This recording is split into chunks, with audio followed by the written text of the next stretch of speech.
Are you? Wow, that is like some serious paying it forward. No. Look, I feel like if I'm ever going to get into heaven, if there is a heaven, it's going to be because I let people have a free cart at the Aldi, and I judge people who do not do that. Oh, heaven. Heaven is the place. place. Yes, indeed. Oh, nothing. Nothing else Whatever happens. Go full David Byrne already. I know it's going to be a great show now. See, you know. Praise the Lord for bringing us this generous bounty. Just give me all the bacon and eggs you have. Wait.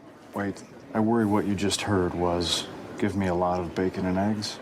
What I said was, give me all the bacon and eggs you have. Living flesh. I guess that's about 50 cents, huh? Like me. Back on my menu. That's why I want each word I say farther into a radical hypno high. No secret explanation. No symbol. I'd buy that for $1. Don't that for me, please. I'm trying to get back. Oh, look at me! I'm another thing. Seem easily upset. I'm so fucking hungry, Bill. I'm so hungry. I never knew anyone could be so hungry.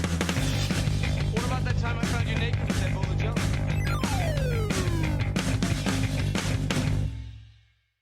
Hello and happy Mother's Day. As Mr. T would say, treat your mother right every day of your life. This is Gary. This is the podcast. I'm your humble host with me tonight, and I am real. Maybe I had too much caffeine. I couldn't even tell you why I'm so fucking jacked up right now. I couldn't tell you. But tonight with us are the three you know for sure. Well, three you know so far all the time. One from Knoxville, Tennessee, Jeffrey X. Martin. How you doing, sir? Hi. What's going on, brother? Everything's cool, dude. I mean, yeah, it's a chilly night in Knoxville, which is better than a rainy night in Georgia. Oh yeah. Well, you know, Eddie Rabbit, you know, rainy nights. It all goes hand in hand, you know, because he loves the rainy nights. You got some twang over there or something? Dude, everybody can hear you. Oh, sorry. It's Pat's playing guitar. no, it's okay. I was like, where does the twang come from? I can't wait for banjos to happen. But that's okay. You heard her just now. You heard Patrick just now. Suzanne is here. How you doing, girl? I'm here. I'm not in a bad mood, so that's a good thing. You tell Pat that was very organic. It created a moment on the show, okay? If you could tell him I said that. Yeah, I did. It was very organic. Oh, Pat, by the way, everybody, thumbs up. For what? Your twang. Hey, Pat, can we do karaoke? Like, can we do requests? Can you do requests? Maybe, what do they want? What do you want? I mean, I'll do my best Scott Weiland if he can play plush. I think he can play plush. We think of these show guys, people. We sang before the show. Oh, he's been. How about Blister in the Sun? We got that down. Ooh. Have I told this story? I saw the Violent Femmes back in the day on the Blind Leading the Naked tour. So they played every song they knew, and then they came back out and played other songs again. And when they left the stage, the people in the venue got into a fight. There was a friggin' riot. There was a dude who looked like he looked like Jesus Christ. I know. But he jumped off the stage, and we never saw him again. We think he is under the stage. We think his flesh has rolled away, and he is still somewhere underneath the stage at Bogarts in Cincinnati. There's a second part. We talking about Ted Dealey, Jesus Christ. We're talking about, you know, the one in the pictures. Oh, we're talking about Max Sydow, King of Kings. No, that's Jeffrey Hunter. Yeah, same thing. Oh, Same person. shit. I've never seen a room together. I haven't seen a room together, period. So there's that, But yeah, we never saw that fucker again. It was hilarious. I'll tell you the second part of the story later, because there is a second part to the story. But dude, Speaking of pre-show conversations, he got resurrected into Jared Leto. People, that's all I'll say about that. Bearded Jared Leto, not Jordan Castellano. Jared Leto. Okay, what if he wanted to break? I'm just asking. I had to explain that. This is basically called tangents, people. That's fine. I had to explain that to my friend's daughter. Why? She goes, "Why is Jared Leto so terrible? Why do you watch his movies?" I was like, "Well, back in the day when I was a pup, all the little white girls wanted to get with Jared Castellano from My So-Called Life, and that's why he kind of lives in the memories and souls of people, Yeah. Oh, Jordan. Well, the first 30 Seconds to Mars album doesn't suck. Jordan Catalano. I'm sorry, white girls out there. Get the name right, I have to agree with Suze. The Kill is one of the great songs of all time. Video's not bad either. No, I love Buddha for Mary. Speaking of which, I didn't understand what you said, so I thought you said soundtrack to Mary, and that's a little coughing. What is happening right now? I'll be quiet. The Wind Cries Mary, perhaps, maybe, I don't know, but, I'm No, done. Buddha for Mary. All right. Mary, why you bugging? Mary, I need some loving, Nothing. Oh, God, I thought you were about that. listening to some Andrew Dice Clay nursery rhymes. That fell flat right there, right in the face. This is the time I was on the show with Jamie, and I made a Prince joke about Graffiti Bridge, and that joke just fell flat. And I put crickets in the show. I may do that again. Oh my gosh. Okay, we're here tonight. Talk about mamas and trucks. In prison and all the stuff. David Allen Coe, R.I.P. I digress. X, what you been watching lately, man? I'm sorry, I'm still laughing at you talking about the greatest country song ever written. So thank you for that. R.I.P. David Allen Coe, like you said. Listen, I watched Undertone. And I thought it was absolutely amazing. It relies on sound over visuals, and that was refreshing. And the tension's got a really nice, steady build. It's a great bottle picture because it's all in one location. It's just in the house, and that's it. And it was great.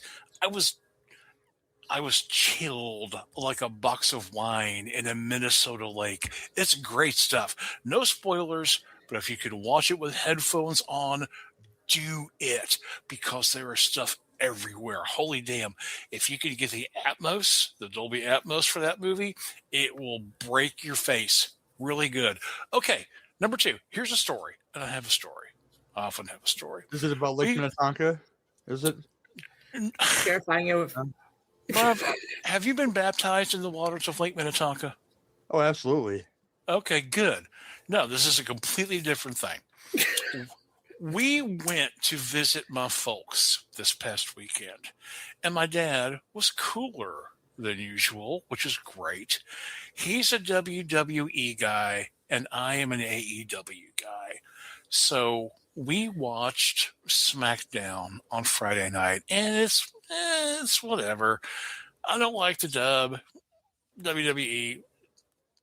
It's fine. I watched it because my dad wanted to watch it. On Saturday, he let us watch Collision. I asked permission first. I was like, can we please, with your permission, watch my show? And he's like, yes, of course. So we watched that, and he liked it. And that's my company. And I was happy to share stuff with him.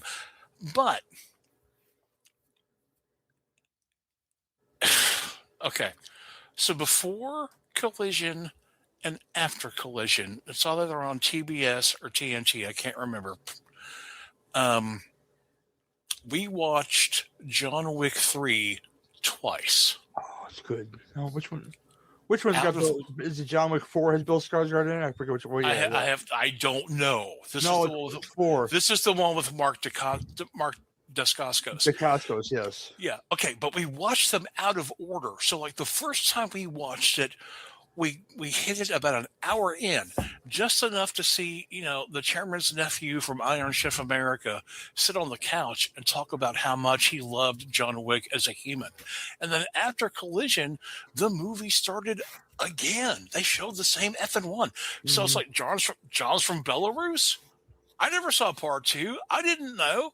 I didn't know why Halle Berry was there. None of it made sense before Collision, but it did after Collision. So we're still kind of like borked up about this network version that was like a thrown jigsaw against the wall. So I don't know. Anyway, I have served, and I will be of service. And we will watch all 5 John Wick movies, including Ballerina, as soon as possible and cut. But I have one more. My friends, do you have Tubi? Of course you have Tubi, because only losers don't have Tubi. And I apologize to people who don't have Tubi that I just called losers. Let me strongly encourage you to watch the movie called Night of the Rats. This is not the Bruno Mattei Rats Night of Terror.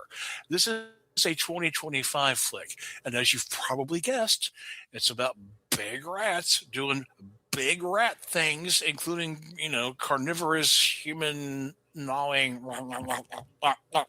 That's the noise. Anyway, this movie is so earnest and it's grounded, and I like all the characters. And part of it was filmed about an hour and a half away from us up in Oneida, Tennessee. Come on, raise up. Anyway, great practical effects, and there are so many references to Italian horror. I just want to shove a cavatappi up my pee hole. I love this movie so much. Is it budget constrained? Yes, it absolutely is. Does it have a great story? Does it have practical effects that are amazing? You bet. It's a gem. You're a gem. We're all gems.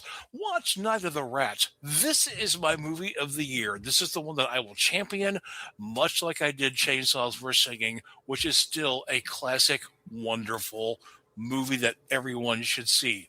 Boom. Listen to Autolux. Listen to Loomer. Listen to the Sequanta album with Pussifer and A Perfect Circle and Failure. Listen to the new Failure album. Listen to it 3 or 4 times because it works better as a whole. Listen to Twin Tribes, and then listen to your heart. I don't know where you're going, and I don't know why, but listen to your heart before you tell him goodbye. Nice. Roxette? Absolutely.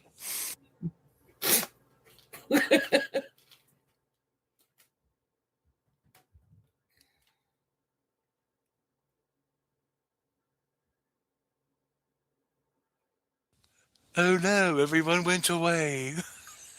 I'm here. I don't know if the audio is being fucked up or Gary's on mute still. Oh, I can't. I did catch that. Go ahead. I'm sorry. It's okay. Speak. Whose turn is it? Your turn. Okay. Lay off the hooch, pal. Come on now. The Cubbies won. So the Cubbies are killing it, and 3/5 of their pitchers are fucking out. Anyway, so I did catch Body Cam, which was fucking phenomenal. Thank you for the rec. I love it. Yes, dude, it's so good. It's just got it hits all of these like Lovecraft and Carpenter notes. And I love the fucking monster. And I'm like, oh god, it's gonna suck. It's gonna suck. Oh shit, that's cool as fuck. But I've also kind of been doing my deep dive back into the 70s. So the other night I watched Blowout with John Travolta. Actually, I haven't watched it in a really long time, and I'm glad I did. Oh my God. That's such a 3 Days good of the movie. Condor. Oh, it Oh, is.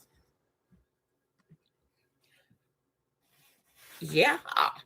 That's some handsome And record right there. Handsome record. So, and the other one I watched was, for some reason, it popped up in something I was reading. So I'm like, okay, I haven't watched it in a long fucking time, but I watched Carnal Knowledge. Wow. The 70s were such a completely different playground for filmmakers. Holy shit. The conversations, now everybody would be offended and red faced and hand wringing little crybaby bitches. But that was it's very well done. I will admit the dialogue could use a little punching up. it's But pretty man. It's pretty man in the boat pearl clutching. yes, it is. It truly is. And Jack Nicholson is literally, all he does is play Jack Nicholson in a role as whoever the character he is. But it was at least honest in its fucking form. Because I've known a lot of people like that over the years. Now it's like, I really wish some guys would go hit the gym and not look like, Olive Oil when she makes flexes in her bicep like flops. And I don't know. I guess that's just me getting sick and tired of these like little crybabies. Can't stand little crybabies, by the way. And I kind of feel bitchy when I say I can't stand little crybabies, but I can't. But yeah, I'm still trying to find, that one movie that like straight up gut punches me. And I haven't really quite found the one this year. I love Body Cam. I really want to see Hokum because I thought Oddity was one of the most brilliant movies I've seen in years and years and years. So that one's next up on the list. And the other one I want to see, because I Cronenberg can hit and miss, but I still have not pulled the trigger on watching The Shrouds yet. But it's Cronenberg, and I want to see it. I'm just not ready to drop $20 to rent it or buy it. And let's see what else. So listen, if I'm hearing you correctly, Suze, what you're saying is you still haven't found what you're looking for. Oh God, I can't even quote the lyric right now. He was lost. But no, and I went and saw this fucking band twice. Fuck. No, I don't know. Just I have not found that like gut punch movie of the year yet. And you guys know what that's like. All of a sudden you see something, you're like, wow, this is what it's all about. And no, not yet. I'm sure I'll find it. I don't think it's going to be The Shrouds. I think I'm watching that just to be a completist for Cronenberg. But I definitely don't think that's going to be the movie. That's fair, but totally watch Undertone. I can't recommend it highly enough. For reals. It's so good. I know. I've been wanting to see it. Just, I once again, I will see something. Oh yeah, but let me spend an hour and a half looking for something to watch and then get tired and go to bed without watching a single thing.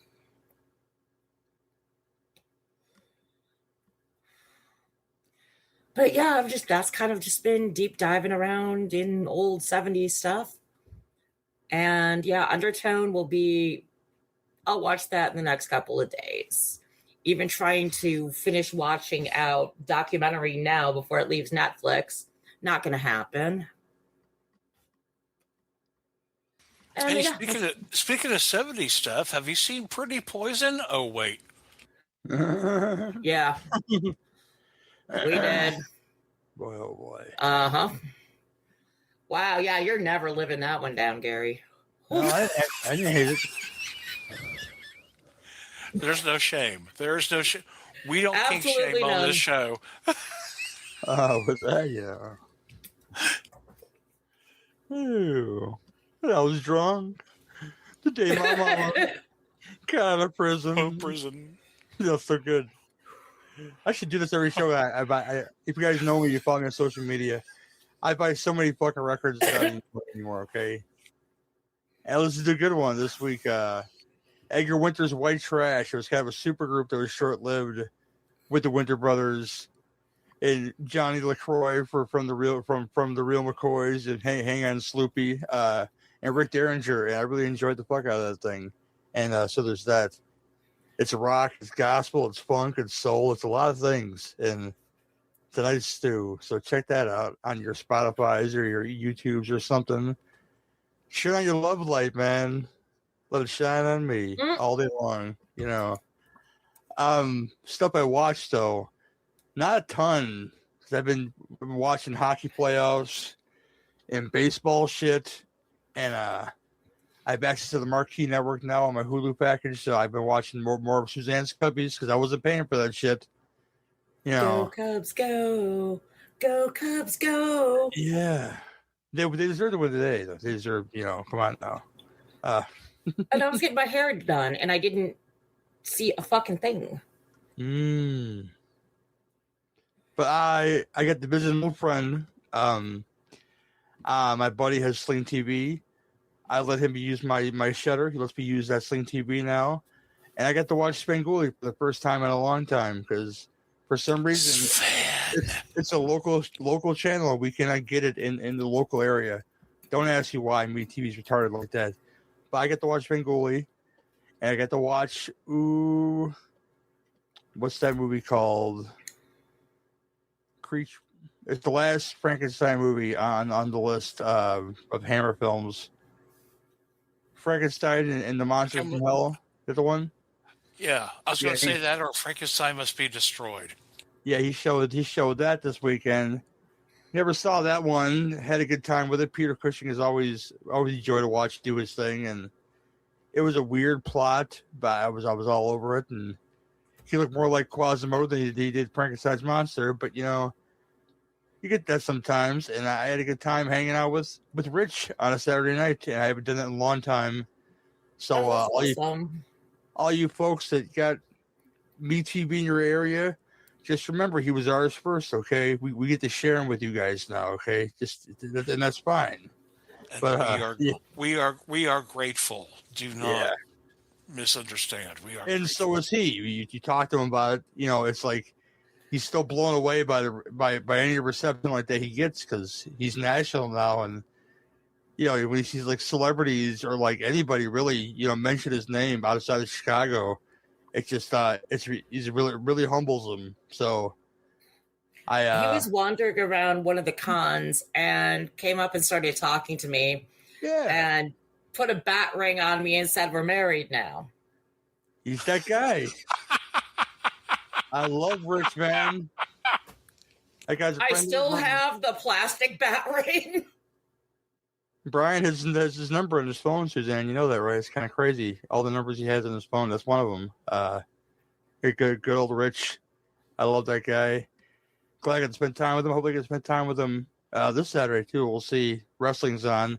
By the way, I'm really looking forward to Jacob Fatu versus Roman Reigns. I want Jacob to win really bad, but it's probably not going to happen. It's kind of like my LA Knight boner. It's probably never going to happen either, him being any kind of champion. So that hurts my feelings. But I digress.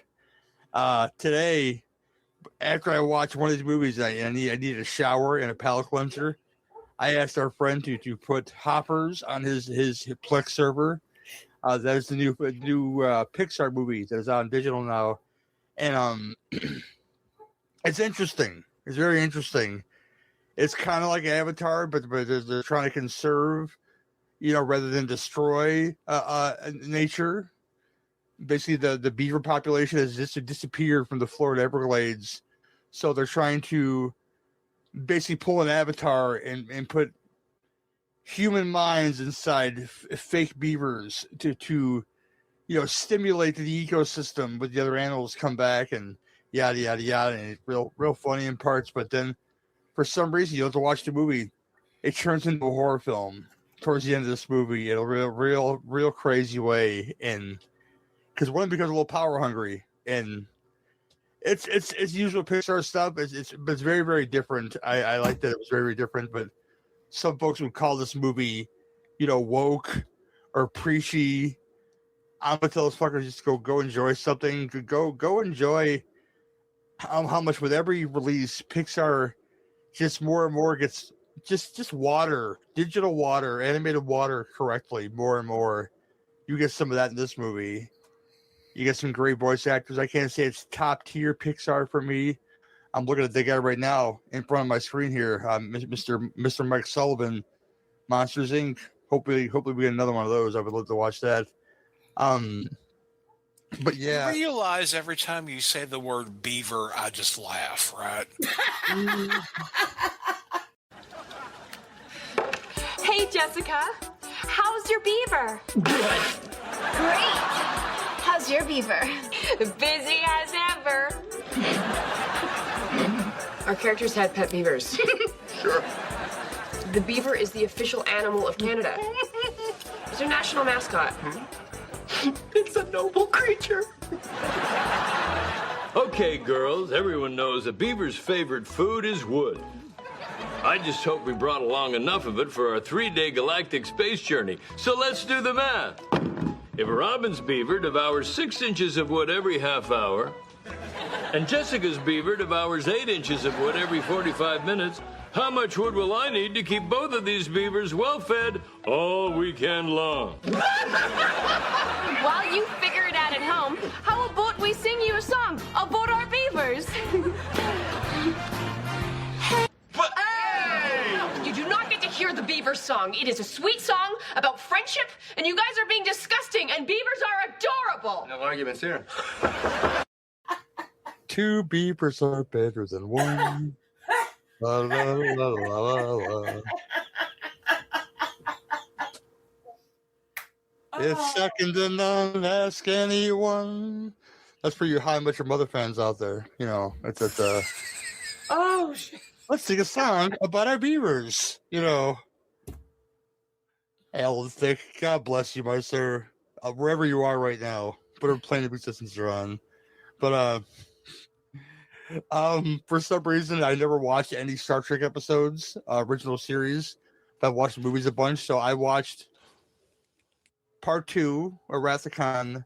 And when you watch Part 2, these are their rules in Trek, to the Trek nerd universe, that you have to watch 3 and 4, because that is the Spock trilogy. Star Trek 2, spoilers if you get your ears open. Spock dies trying to save the Enterprise at the end of the thing. Part 3, Kirk just, into Part 2. Well, it's called The Search for Spock for no reason whatsoever.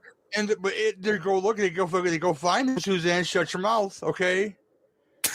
His coffin gets shot into space, into the Genesis Project. Spoiler alert! And he gets resurrected. I'm trying to explain to you, Suzanne, okay? So they call it Search for Spock.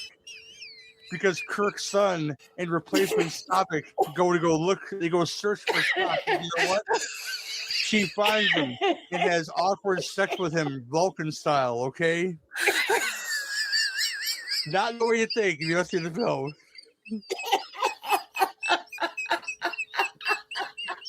Don't do that, Suzanne.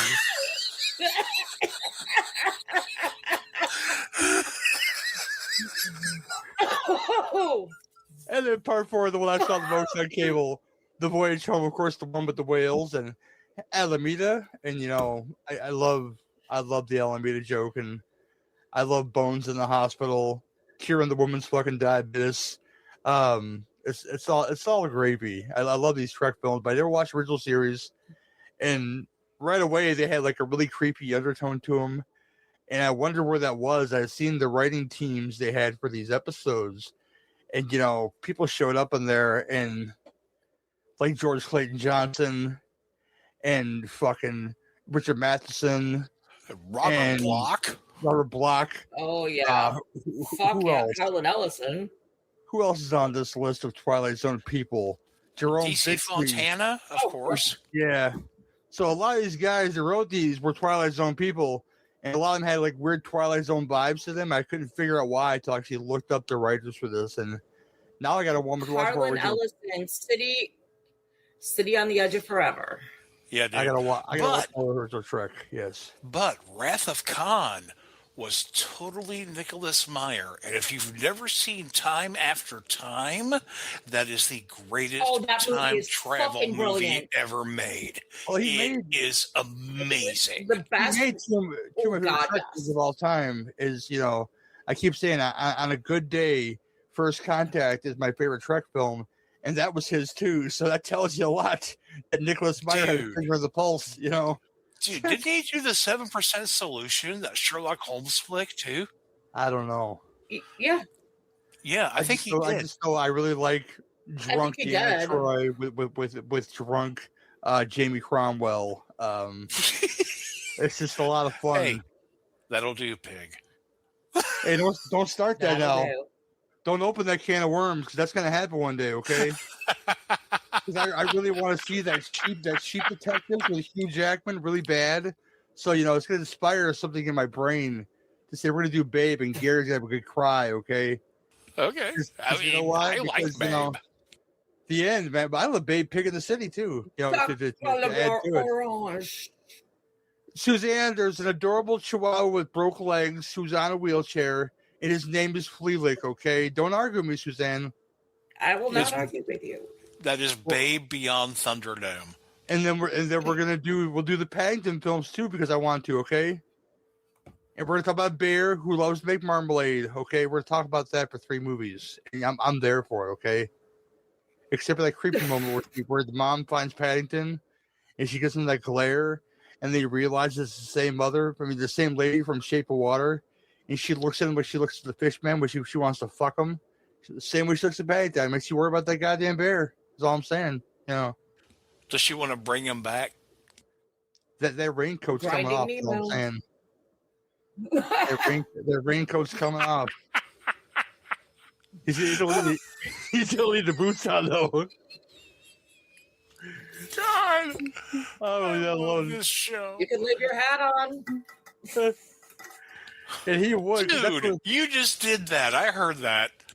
That's where his sandwich is. So you got to leave the hat on because he needs that post-coitus snack, and that's that marmalade sandwich. We got to stop making fun of Sidebar. You can leave your hat on was the Garter Belt song at my wedding. I feel so sacrilegious right now, but my love for that bear is like, it's like sullied now. I'll be in my bunk. But yeah, original Trek, I'm really digging it so far. I'm about 4 episodes in. I've watched other series of Star Trek, but never the original series. And I love all these characters, which surprises me. I never watched any of these before. The Doomsday Machine is my favorite original series episode ever. William Wyndham, fuck yes. And when it comes down to it, William Shatner can say he went into space all he wants to, but Scotty is actually in space. He has ashes on the Russian space station. So guess what? Scotty, your favorite engineer, is in space right now, people. So let that live with you, okay? Well, Shatner's not dead yet, but he's on my Deadpool for this year, so okay. One of those really nasty Chicago winners. God, it was a while ago. But for Christmas, I got Pat like three seasons of the original series because he fucking loves it. And it was so fucking cold. We didn't want to do anything. So we came home. We ended up drinking through what little beer we had in the fridge, but we had a brand new bottle of Jim Beam. So we're playing drinking games with a bottle of Jim Beam while we are watching Star Trek. Oh my God, I can't believe we made it past 3 episodes. But we did. Just pretend it's Romulan ale and you'll be fine. Yeah. Look at that. Ted Cassidy is the Gorn. Lovely. Love it. Oh my God. You guys don't know that name. That's Lurch from the Adams Family, people, plus other things. Yes, it is. It's the bionic Bigfoot. And that too, yeah. Oh my gosh. But yeah, that's about it. I've watched other stuff too, but nothing I'll get into right now. But look, Suzanne, Diane's coming back to Chicago in November. Diane Franklin. Oh, I know. I'm actually gonna try to make that show.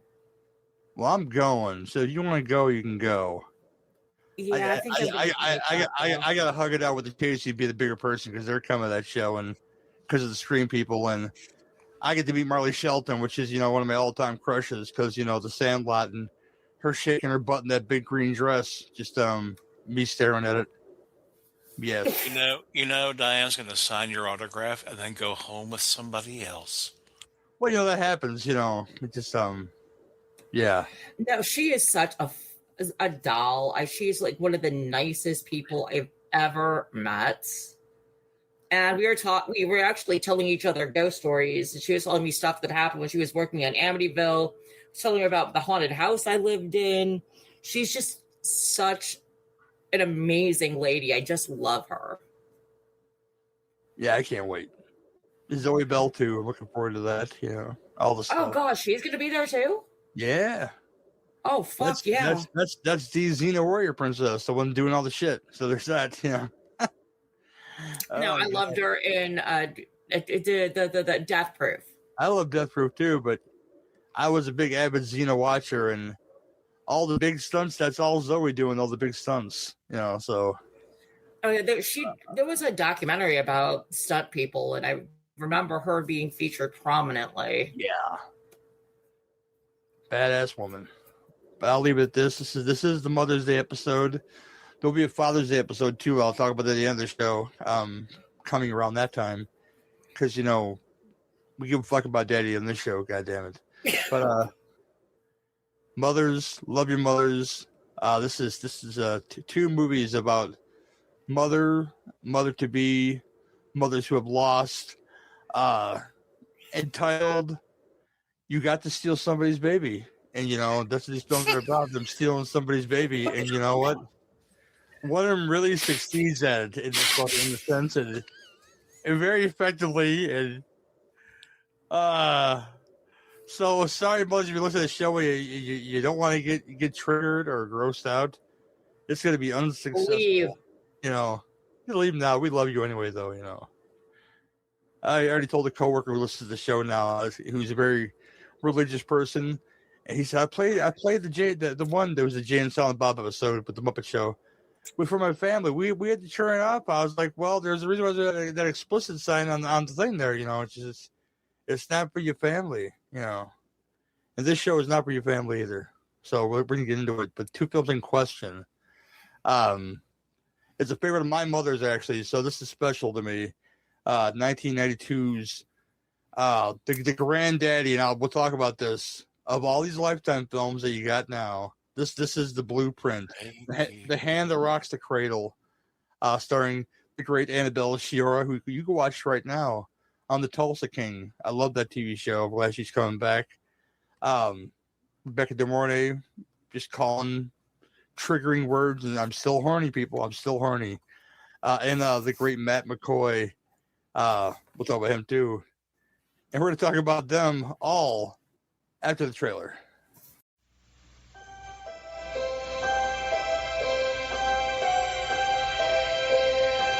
The Bartells couldn't believe how fortunate they were to find Peyton.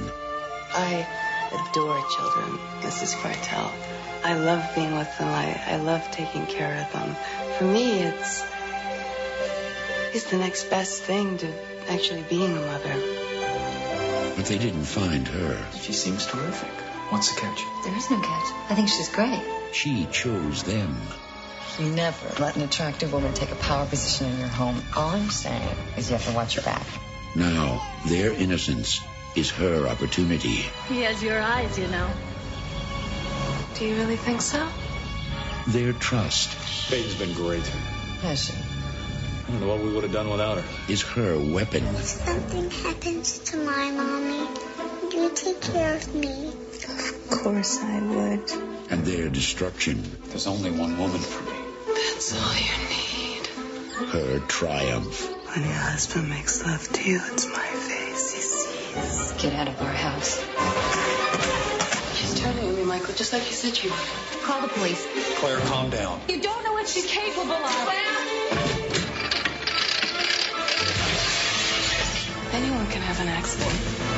Michael? What goes around comes around. The hand that rocks the cradle is the hand that rules the world. To my family. The hand that rocks the cradle.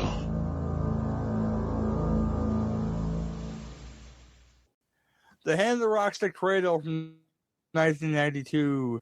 Yeah, if you don't know this one, you should, in my opinion. I really dug it still.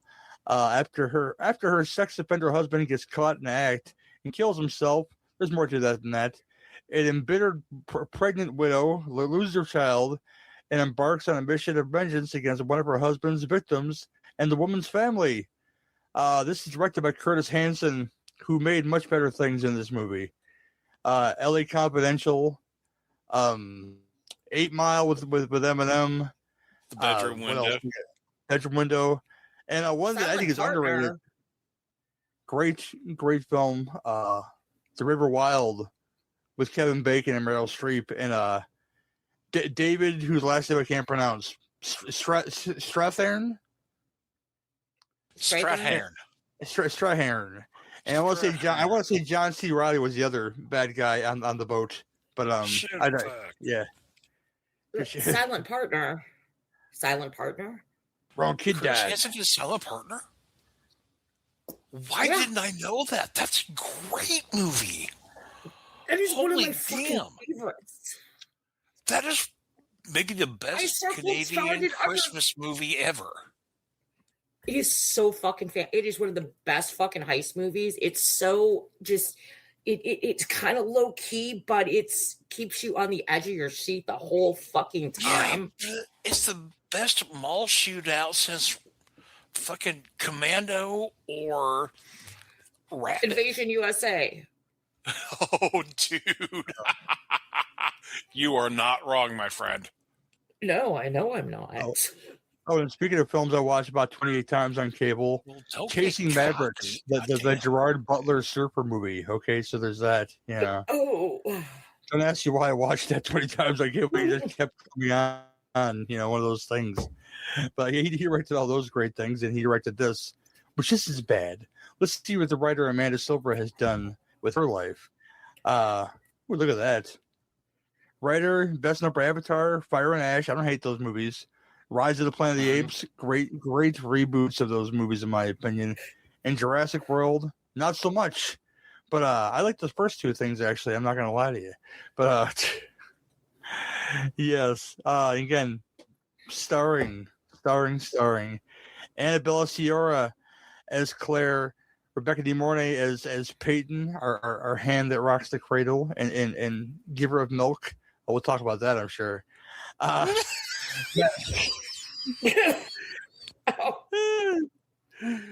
McCoy as Claire's husband Michael. You may know that guy from a great big movie called Abominable, and of course Police Academy 5, Assignment Miami Beach. I love Police Academy series. One day we'll do all of them. I don't even care.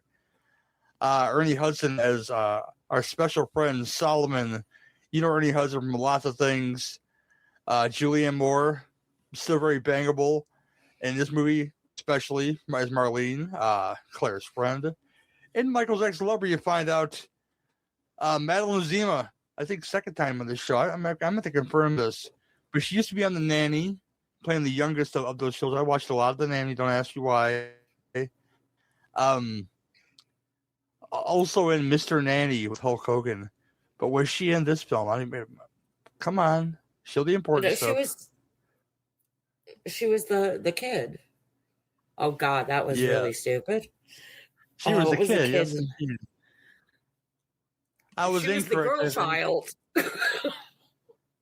She was the girl child in The Nanny. There was two girl child, and I'm mistaken. That was another non-actress that was in Long Kiss Goodnight. I thought that was her for some reason. Screaming Gina Davis about Life is Pain. That wasn't her. She was in Mr. Nanny, which is delightfully stupid that I happen to like that movie. Other folks in this movie, last person I'll mention, because you have to. We talked about Trek in the whole opener now. The Q himself, John Delancey, as the very rapey, does it with one hand and no glove, Dr. Victor Mott, the rapist who kills himself. So it's appropriate. Well, he was trying not to spread the Q virus. Well, I was hoping that I could come up with a good Patrick Stewart voice just to scold the Q in this episode, but I can't do it. I can't do a Patrick Stewart, Really good at on We Hate Movies, by the way. I can't stop laughing sometimes, but I digress. This is a film the mother watched a ton, and I watched a ton for that reason because she stopped watching it, and this begat a lot of the Lifetime stuff. I mean, there was a whole series of these, and I went to watch a whole lot of these, and I may go back and watch them again. Single White Female, Sleeping with the Enemy, Pacific Heights, Unlawful Entry, The Good Son. I mean, these were all like very stocky films, and this was like the crux of all those. And I think Single White Female came first, though I don't even remember, but there was a lot of these. They were coming at one time, and these films are the glue, the blueprint of all that trash you guys watch now on Lifetime. And I think that's important because it created a whole genre of films that was not movie of the week. They were worldwide everywhere. So I will kick it to Suzanne first because I want to hear X's stuff, because he told me he has some prime stuff to say. So Suzanne, hand the rocks to Cradle. What do you think? Well, I actually saw this in the theater when it came out. Yes, I'm that old. You poor thing. Oh, God. I mean, for me, it's one of those things, rewatching it. Actually, it's only this, I watched it in the theater. This is the second time I watched it. I watched it. All right, we're good. I know everything I need to know. And honestly, a lot of it, when I was watching the movie, usually over time things fade. Now it's pretty much I knew scene for scene what was coming up and around. And it's Hansen. I gotta give the man credit.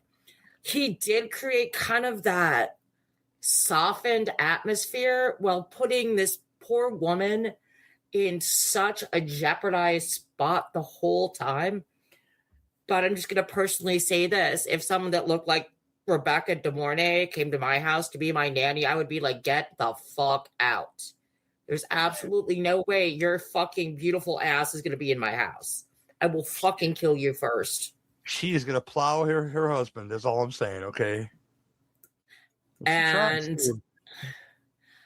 it's like little bits popped out at me. I didn't even take a whole lot of notes on either of these movies, because I was just kind of kicked back and just letting it roll. And I forgot. The only thing I really, truly forgot was that Ernie Hudson played a handicapped man. And he is the most stand-up person in this entire movie. All he's doing is he forms Emma. That's the girl child's name, Emma. And develops a bit of a kinship with her, always, kind of looking out for her, looking over the family because the family was so kind to him. And he's the one who sees her deviousness, which, I'm sorry, out of the gate, it was pretty fucking obvious. I mean, there really wasn't, I'm sorry, if my doctor sexually molested me, do you not think I would know everything there was to know about his family? Please. Totally. And yet this woman, oh, hi, my name's Peyton. I want to be your nanny. And sure, come on I live in. on the second floor. I live upstairs from you. My name is Luca, okay? But for me, the setup feels, I mean, once again, it's a product of the 90s where they just really didn't think anybody thought, for lack of a better term. It was before the internet, but you still had newspapers and libraries. You would know, and I'm sorry. Once again, this is me being a little too literal. Do you not think the wife's picture is going to be in the paper alongside of her committed suicide, sexual molesting husband? Of course it is. And these people just seem completely and totally oblivious. You can see right off the bat that she is completely manipulating everybody. And thank God Marlene started seeing through it. Things never kind of made sense. I mean, once again, I know that's how the whole thing rolled. But let's be honest. The poor woman was gaslit. She was manipulated. She knew she was being manipulated. But yet everybody was like, oh, no, you're just pregnant shit, blah, blah, blah, postpartum, what, blah, blah, blah. The only person that ever had her back was Solomon. Her husband was even, well, you lost my thing, which Peyton took out of her purse and shredded and then pounded the fuck out of some walls. But I have to give Rebecca De Mornay credit for that whole unhinged pounding of the walls, and that was some pretty good acting, in my opinion. But and then again, maybe it's just me. I would have seen through this from the bat. I just feel like they tried to make her, Annabella, or Claire in this case, be like this put together woman who was obviously not. They found all of I wanted her to be a lot tougher. I mean, you have to admit, in Act 3, she was tougher. And the only person that had her back was Solomon. It's just, I don't know. I find a lot of it, and I think it's just, age and cynicism to be cliched. Is it a good movie? Yeah. Curtis Hanson did a fantastic job with the material. It played well, and it really is, a psychological, watching this woman completely and totally manipulate this entire family and trying to manipulate all those around her. I mean, turning her daughter against her, and I'll let the boys talk about the next thing. But Suzanne, she helped her. She had to overcome her husband, for Christ's sake. Come on now, Yeah, I mean, she forgot she had it, and she went with it. It wasn't a masterful manipulation. It was, pretty, hit you in the face with it.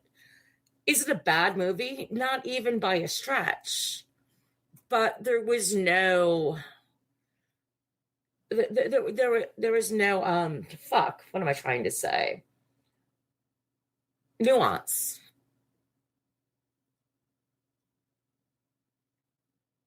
I guess that's it. There's just no nuance. It does hit the psychological quite a bit, but it's pretty much black and white from beginning to end. Although the ending scene, the third act is definitely worth its weight. Even though, Matt McCoy, who I think is now pimping reverse mortgages, both my legs are broken. You're on your own, bitch. Have at it. The police are just useless. Well, shock and surprise. But yeah, I mean, it's just, it needed a little more nuance. And that's my final thought. And now, the man of the hour, the man with the power, the man too sweet to be sour. Like a salad better hanging from the ceiling, daddy. Jeffrey X. Martin, what are your thoughts, sir? I think Suze hit a lot of the things that I was going to say, but I'm going to go ahead and say them anyway, because I feel like I am missing something with The Hand That Rocks the Cradle, because a lot of people really love it. My wife thinks it's great, and that's a direct quote. But to me, it's kind of mid. It's the bland that rocks the cradle. And like you said, Gary, it is a prototype for every Hallmark movie that came after, and it leaves me with more questions than answers. And the first one is, Did anyone ever figure out why the logo for Hollywood Pictures was the Sphinx? Somebody had a hard on for Egypt? Dude, it's the wrong country, bruv. Wrong effing country. Also, was it ever explained what happened to Ernie Hudson after Ghostbusters 2 that made him developmentally challenged? And why was the only black man in this entire movie the one with cognitive issues? I don't know what I expected from this movie, but it wasn't Winston Gump.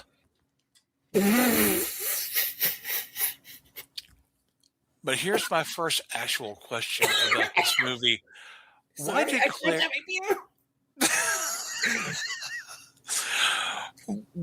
Claire need a nanny? She's only got 2 kids. One of them is old enough to talk and feed herself and wipe her own ass. Now, when I think of people who need nannies, they have either a lot of kids or a ton of outside responsibilities. Okay, Claire had asthma. I get it. But she didn't have a job besides volunteering at the botanical gardens. She wasn't even getting paid. With a little rescheduling and some better time management, there wouldn't have been any need to hire Peyton. Which isn't to say that Peyton wouldn't have wormed her way into their lives to enact her sloppy revenge, but it would have been a different film. I mean, when you have a miscarriage because you married Q and he was figuring human ladies for his day job and he got caught, so he hurled himself back out into the continuum, you're going to feel a need to take it out on somebody. I get it. So, okay. I really liked Rebecca De Mornay as Peyton. She got them wild eyes. And that's the first thing I used to look for in a partner. Get you a girl who looks at you like Peyton looks at inhalers. And it's great that she's so unhinged because De Mornay is the only character with a spark of life in this entire film. Annabella Sciorra has all the personality of a loaf of sourdough, and Matt McCoy, as her husband, has the attitude of an insurance-selling koala.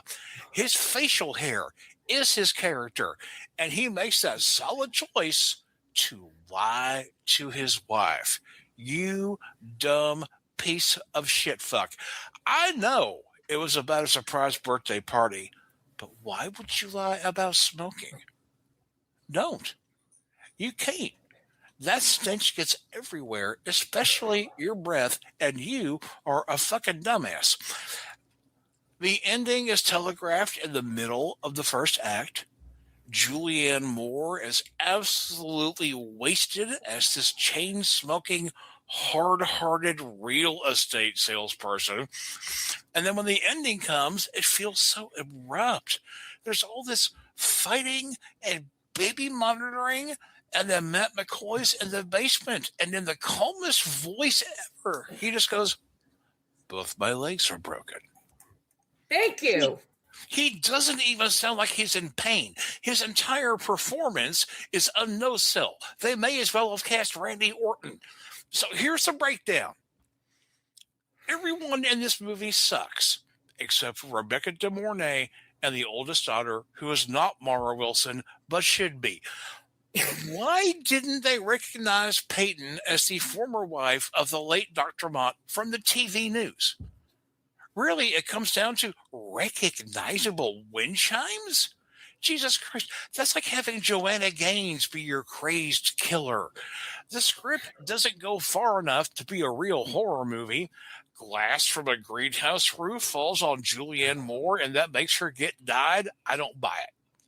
There were enough planters for her to hide under. She'd have been fine. Also, in what decade is it okay to tell someone, "Don't fuck with me, retard"? Never. Never. I'll say this. The Hand That Rocks the Cradle is fast-paced. Peyton likes to rock it like a boogie-woogie choo-choo train. train. But it's not something I'd go back to. It's too TV movie-ish and is painted with broad strokes like you're fixing up the east side of the house. And it winds up too quickly, just like a Dan Curtis premature orgasm. The real star of The Hand That Rocks the Cradle is pleats. Pleated slacks. Pleated skirts. I bet their socks were pleated. I love pleats. They hide my beer belly and they make me feel safe. But you can't wear them anymore because they look stupid. It's like those mice from Cinderella made your clothes. Is your belly like a bowl full of spaghetti? Pleats took care of that in the 90s. Now we just wear big shirts. Well, the one thing I really want to add to that, if it's okay. Of course. She only had one sexy dress, and then she puts on this fucking big floral, go to church dress instead. That's because she got that dress as a freebie when she bought 3 bottles of Avon roll-on deodorant. I mean, come on. I've got 5 fucking sexy black dresses. If something got on one, I can pivot. But she only had one sexy dress, and then she puts on that big fucking frumpy go-to-church dress. I mean, I'm sorry, but yeah, no. I don't have any sexy dresses, and that is my fault. I realize that. I should go to Kohl's. TJ Maxx, please. Come on now, No, I don't have any TJ Maxx cash. I got Kohl's cash out the wazoo. Oh, no. The second you walk in the store, they'll give you $50 just for being there. No shit, bro. And that's why I keep going to Kohl's. Man, the day I love these wacky socks.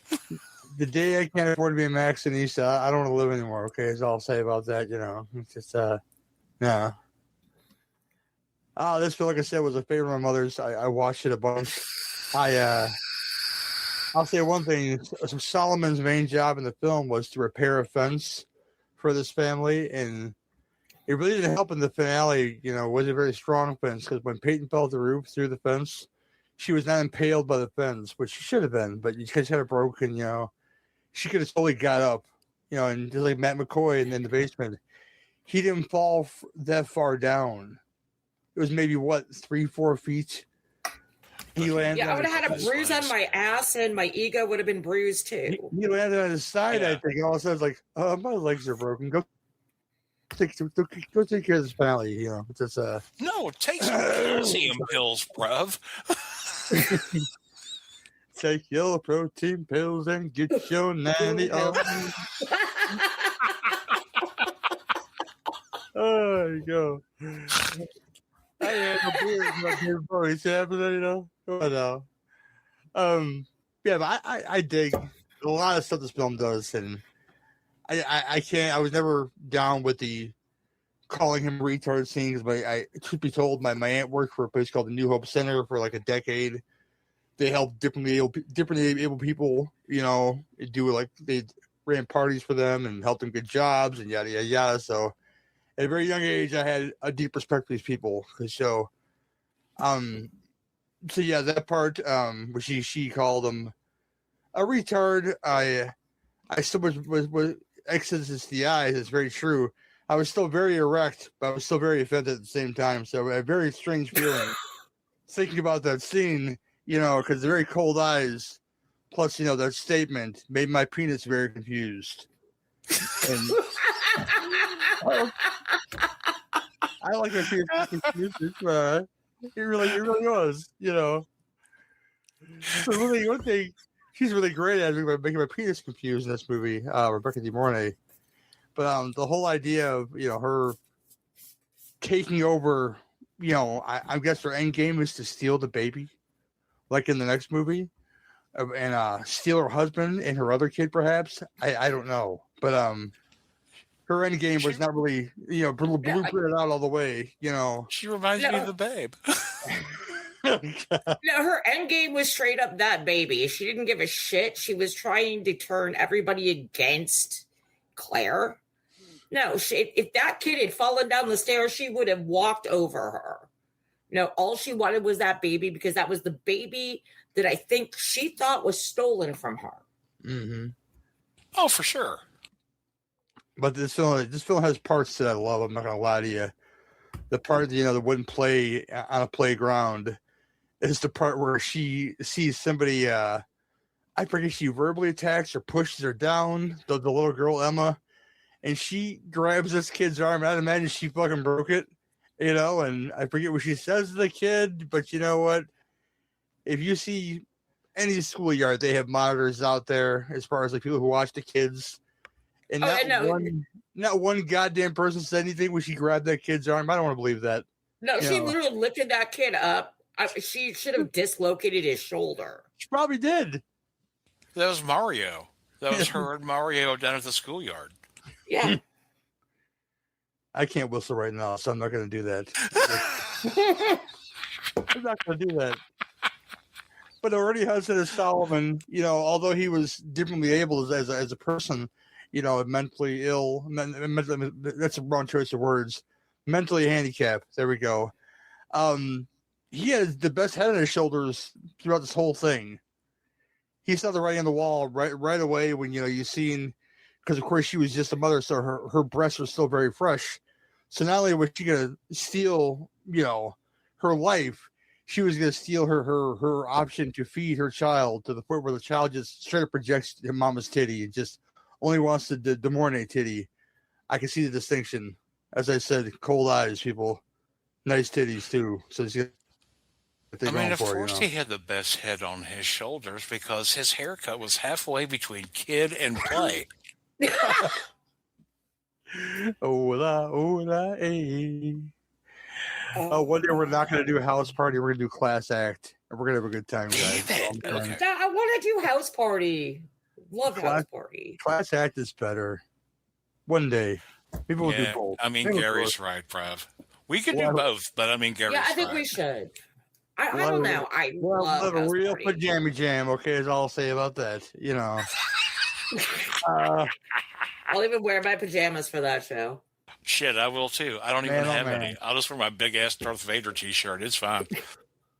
But like X said, it's very predictable. It's very, very, paint by numbers. But that's this kind of film. And this is a film that we mentioned created a whole genre of films like this, where I'll watch trash on Lifetime. I'll watch it all day long because you know what? It knows what kind of movie it is. There's one thing this film is not guilty of. Is not never knowing what kind of film it is. It never takes anything crazy seriously. It amps up the action when it doesn't need to, because there's a part of the film at the finale where they're in the attic and she's trying to save the daughter and the baby from Psycho Peyton because she has been found out at this point. And the whole MacGuffin of the film is Annabelle Sciorra's asthma. It just kicks in. She collapses at some point in time. The ambulance has to come. Well, at the finale of the film, she forgets that she has it all of a sudden, and then she's looking game to throw that bitch out the window.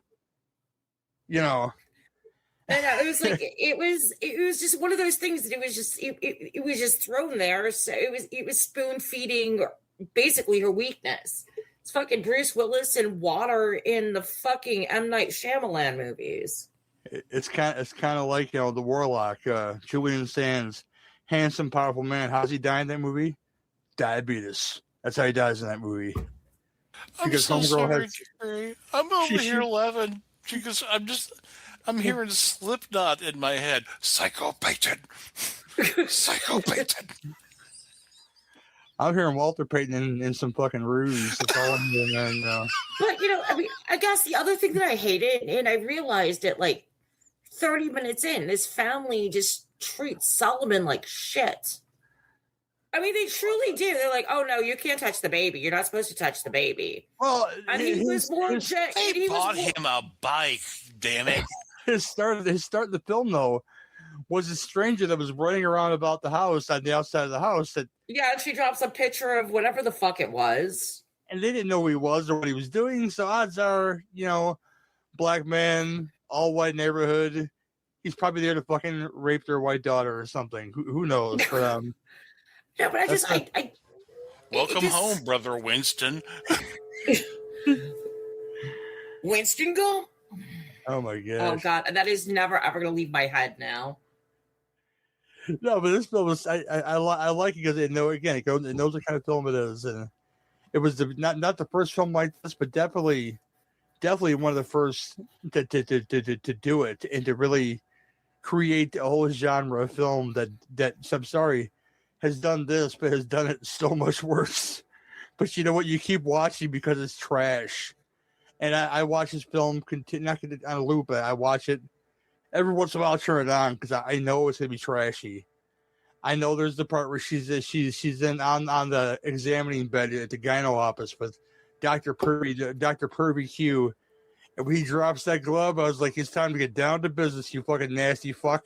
You know, it's I know but that I have to. There are certain scenes that were done so well. Like I said, I've actually been the one with the fucking salad spoons in the syrups, and that shit. You know when it feels uncomfortable. That's never happened to me. Thank you, great doctor. I've become a Suzanne. I've become a sick fuck in my time, apparently, because I was watching this movie this time, and the part where he goes to put the glove on, but he doesn't put the glove on, and then he pockets it. But you first thing that popped in my brain. First thing that popped in my brain was, God, Doc, one-handed. I don't know why I thought that. But you know what? God. No, usually, like I said, when this may need to be edited out. Don't mind me. When they leave it. You can actually pull that. Your mother should not be listening to this podcast right now. None of them. He could have just pulled that over her knees, and she never would have known. That's all I'm saying. But he apparently got so comfortable, free fingering pregnant women that. No, I'm not going to ask you, Suzanne, what happens during one of these exams, but I imagine the doctor is thorough in that area. How would she even know unless he was really getting in there? Why are we talking about this? Because apparently this was sexual abuse, and apparently, it causes asthma attacks. I'm sorry, Suze. I'm just laughing because somebody was salad tonguing your cunt like a fucking Popeyes commercial. It makes me... The salad spoons and the fucking syrups. I'm like, what fucking rodeo is this? I did not sign up for this. Did you get coleslaw with your pep smear? Extra fruit. Come on now. Oh God, no! I'm totally not even touching this one right now.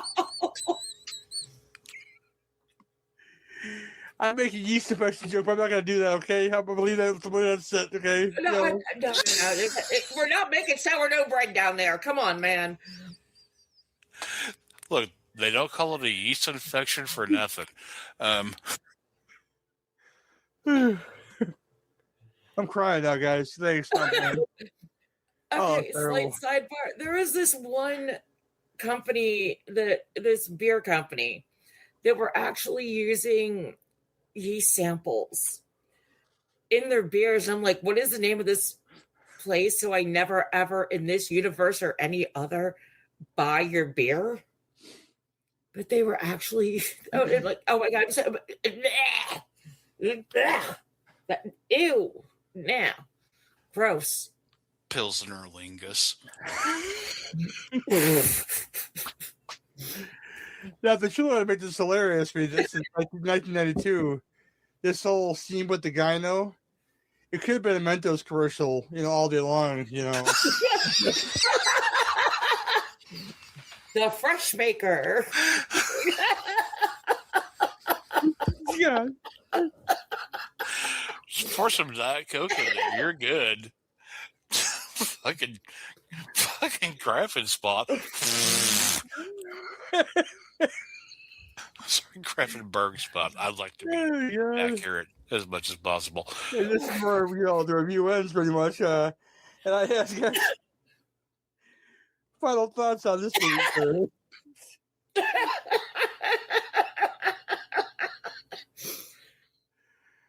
Oh God. This may be the greatest piece of recorded media in the history of ever. Oh, God. I really feel like I need a cigarette and a beer. Oh, look, good. I gotta pee so bad.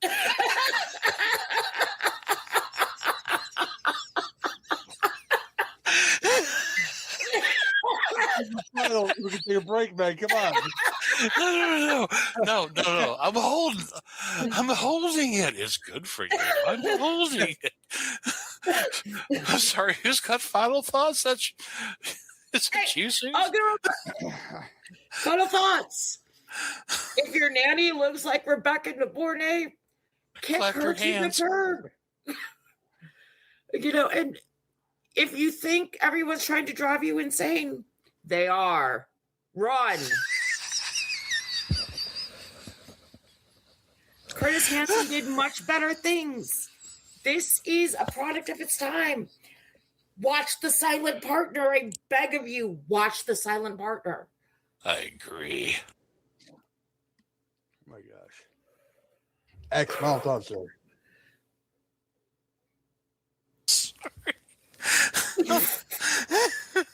Too much fun.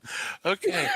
Oh, this is a movie that I saw, and there were people in it, and it was in Oregon, and I live in Tennessee. So that just seems exotic to me.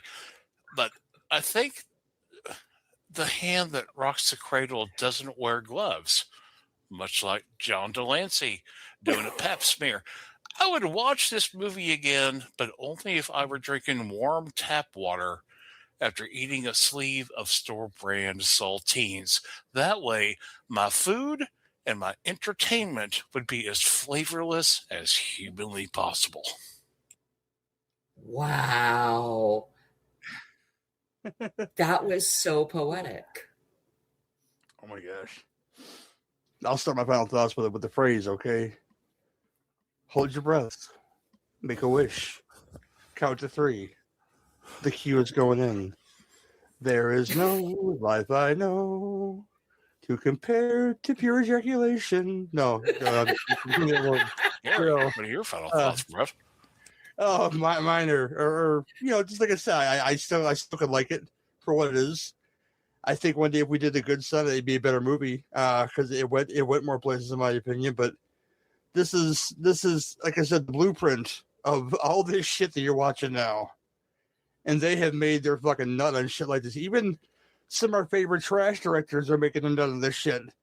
David Dakota and other guy, Cradle and Ray, are making Hallmark films under pseudonyms.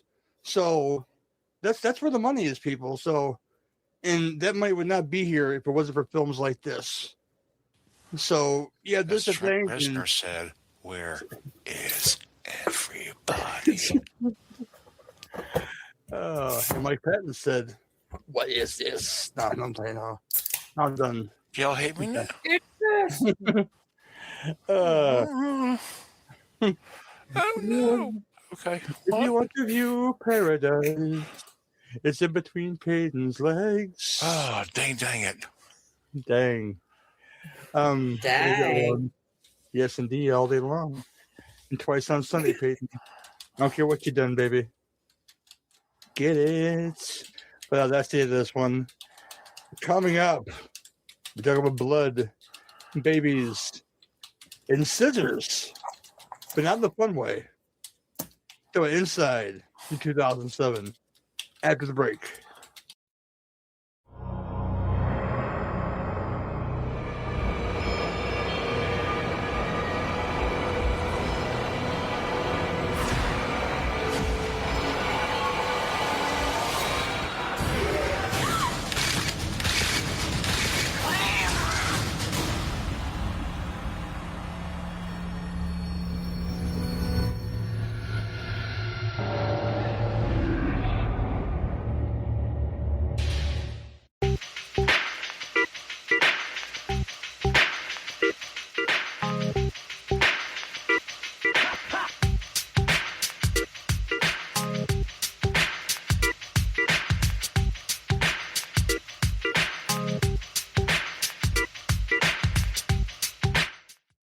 Inside, original title. What do you call this, X? What's that? Can you pronounce this word? Lenteria. Yeah, good for you. 2007. Comes in a perfect hour and 22 minutes because it moves, baby. It moves so fast. It Plot does. synopsis. It does, man. Plot synopsis of this. 4 months after the death of her husband, a woman on the brink of motherhood is tormented at her home by a strange woman who wants her unborn baby. That's accurate, kind of, because when she finds out, she knows just who it is. But anyway, directed 2 directors, Alexandre Bustillo and Julian Mari, written by Julian Mari and Andrade Bustillo. For some reason, they're in reverse. They're writer and director. Couldn't tell you. This stars Allison Paradis as Sarah. Oh, ooh, does she have a name? I'm bad with French people, okay? So let's not do that. Beatrice Dahl. Do it. Yeah, that was pretty. Beatrice Dahl is the stranger. Yeah. Oh, I dug this thing quite. First time watch for me, by the way. I mean, oh really? I needed a shower. Well, I wasn't down. Dude, yeah. You need to roll around in a friggin' dust hill after this movie. When I hear about the certain films, I don't go into them half cocked. And I never really went into this film. It's like I never watched Human Centipede. I never watched Serbian film. I never watched Martyrs. Wow. I've talked about this before. I sadly own all of those. I think High Tension ruined it for me. Well, the ending ruined the entire movie. This is my problem with the movie. Yes, once you get to the ending, the whole goddamn thing is fucking pointless. Not this film though. Kick it to you, X. Thoughts on Inside, sir? I know you hate the remake. I know that's all I know so far. Well, the remake is dog shit. Thank you. Anyway, we think of Inside as one of the first French New Wave extremity horror movies or whatever fancy ass label they slapped on it. I've always said that there's a recipe for making a French New Wave horror movie. You take your main character and then you pour blood on them and then you wait for it to dry.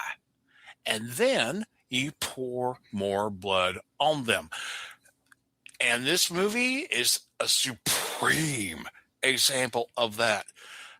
Like Gary said, this movie is directed by Alexandre Bustillo and Julien Moret, and this is their first feature. They also made The Deep House, which I thought was great. And they also made brilliant. Is amazing, right? And then they made Le Vide, which was I own it. Do you really? Yes. Because I did not think it was great. I liked it. For me, it was beautiful to watch. Okay. It was I the day I got it in the mail, I watched it, and then I started it all over again because it was just, for me, it was just one of those movies that was just, it didn't have the level of disturbing that the other movie they did, Among the Living, did. I'm so sorry, I'm like butting into you. No, you're fine. Go. But Le Vide, give it you need to watch it back to back because there's so much going on.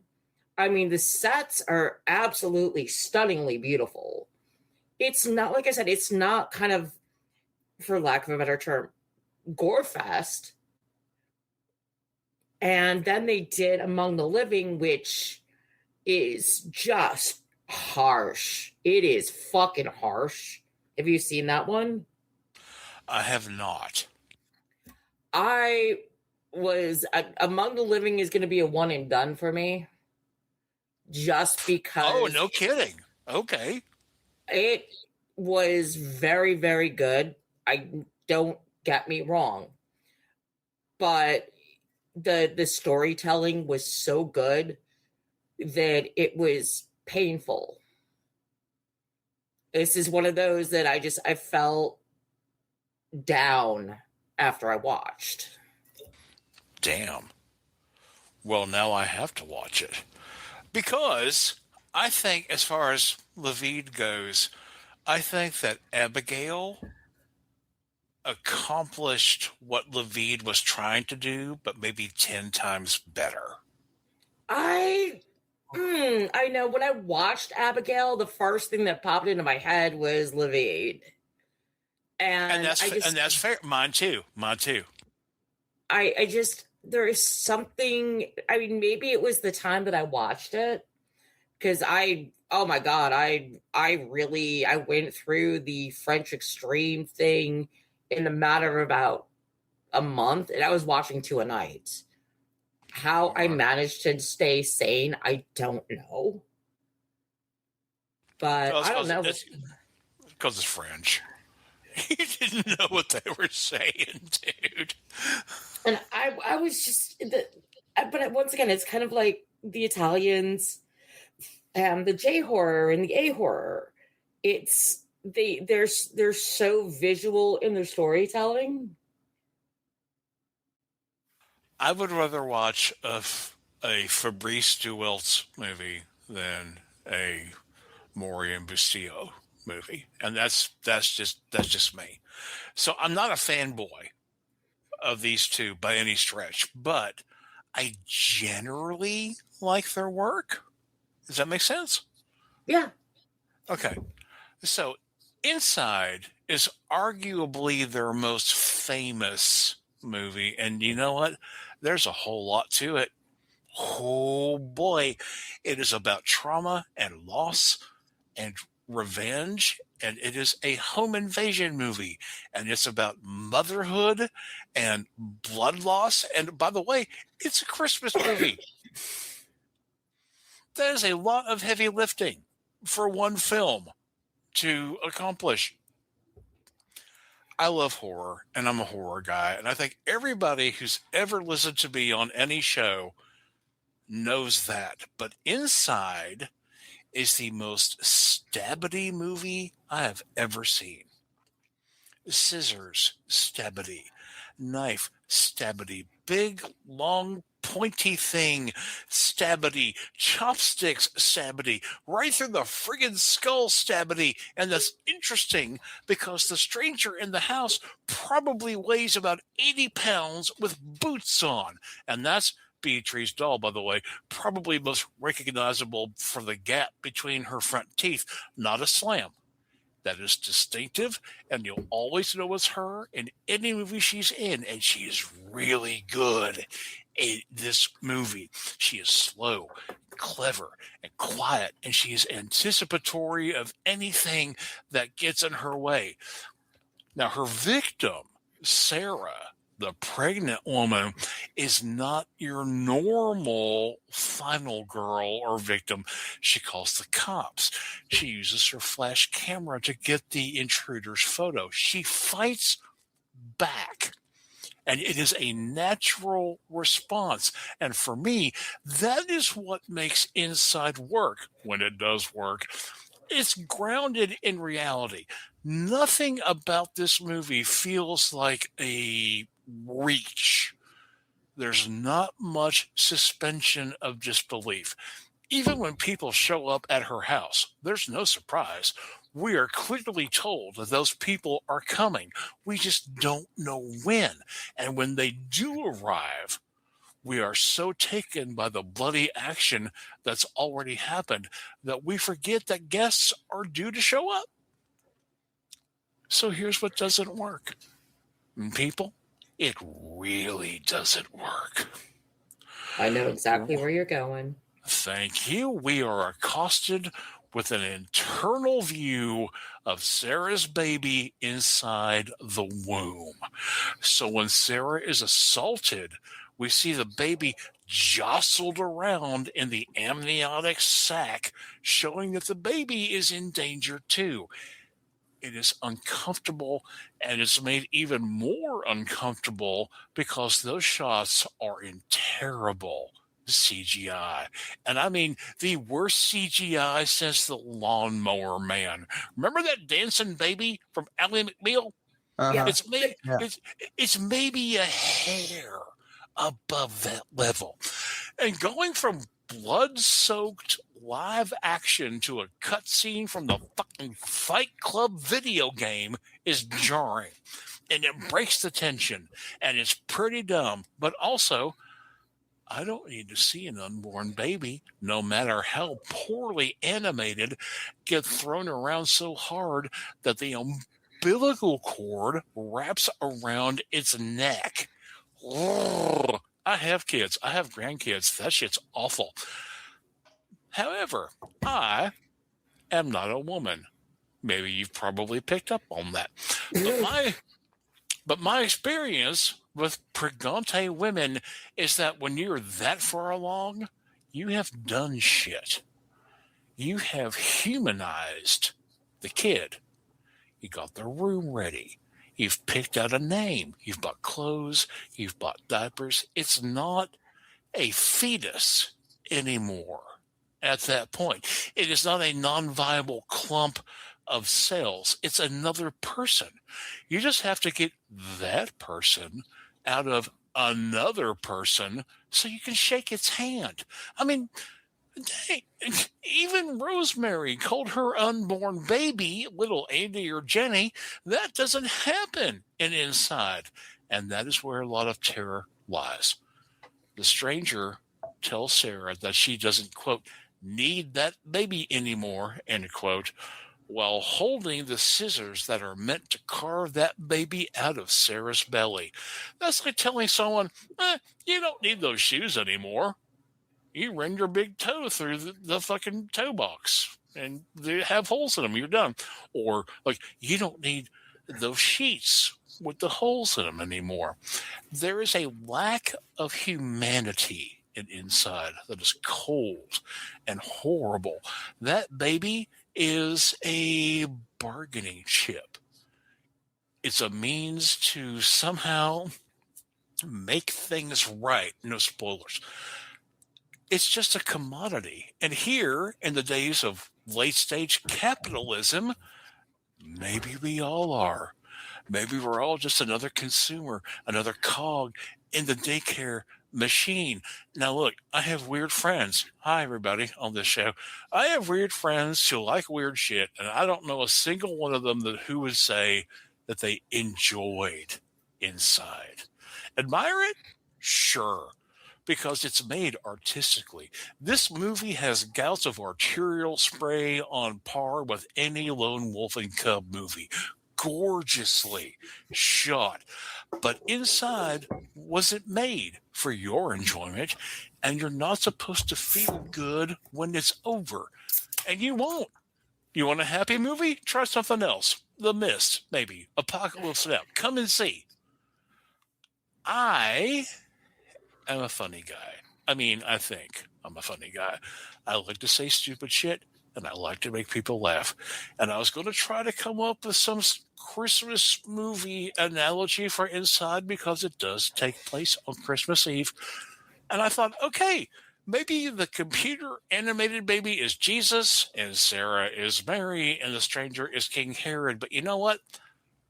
I couldn't make it go. And I can make an analogy stretch from hell to breakfast. But there is nothing joyous or happy about this movie. Inside is just too fucking grim for that kind of thing. Hallelujah. Holy shit. Where's my therapist? I'm going to go next on this thing because I'm going to let the woman talk last, about the very, very womanly, themes of this fucking movie. Like I said, first time watch for me. Now is the killer in the film supposed to be the friend she's talking to, and towards the beginning of the film, or no? No. They look very alike, which was very, very confused. I was like, well, she's got a key to the house now, so she's in the house. But yeah, the whole thing, once it gets going, which doesn't take long at all. This is around 22 minutes long. It doesn't stop. It really. The part you knew when all bets were off is when the first kill happens, which is not done by her killer. It's done by her, which, the parents are at the house. The woman has already invaded the house. God. She reaches for a knitting needle or something in the bathroom drawer, and they open the door, and she thinks it's the killer, but it's not. It's her own mother, and she just jams that needle in her neck, sight unseen, and you just see the blood coming out. And, you're like, well, she just killed her own mother. All bets are off now. And I didn't know how true that statement was, because when I was watching this movie, again, first time watch, I bought it on Fandango now. I don't know what there's in cuts are, but I watched the Dimension Extreme version of this That's film. the copy I have. Okay. Same. And once it went, it just kept going. And I'll vouch for those big scissors, because my grandmother was a seamstress for like 60 years. And them scissors can do some damage because they weighed about 5 pounds or something, Those Fiskars motherfuckers will destroy everything. So yeah, the fact that was the weapon pretty much that she used.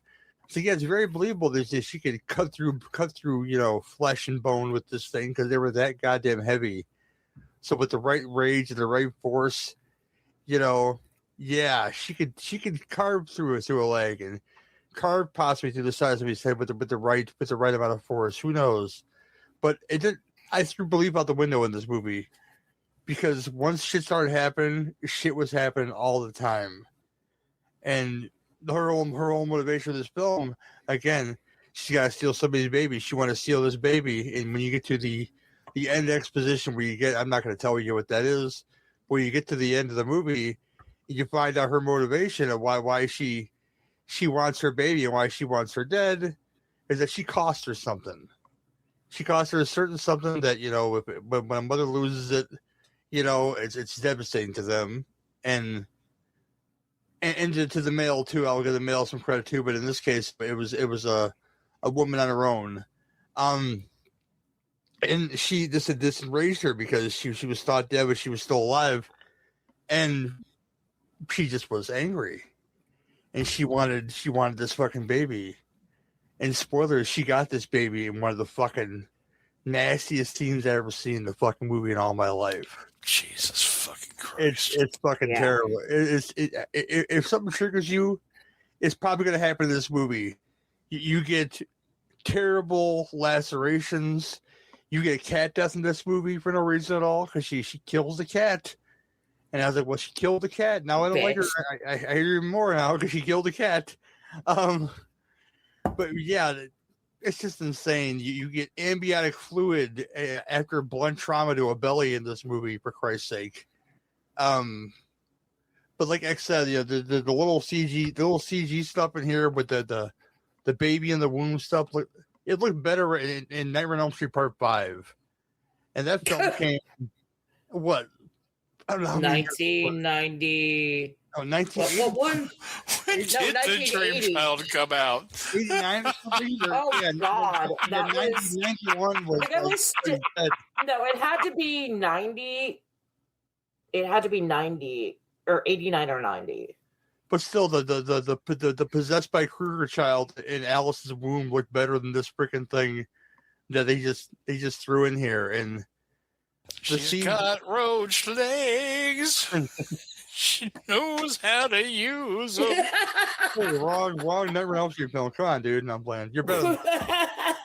But yeah, another point of CG in this film, which I didn't think it just cut away a little bit and shows she sets her on fire, but you get the CG hairspray and lighter gag where she burns half her face off, and that's all CG, and that takes me out a little bit, but then it sucks me back in when other shit happens. But for a second there, it's not really fair to the movie that looks that shitty.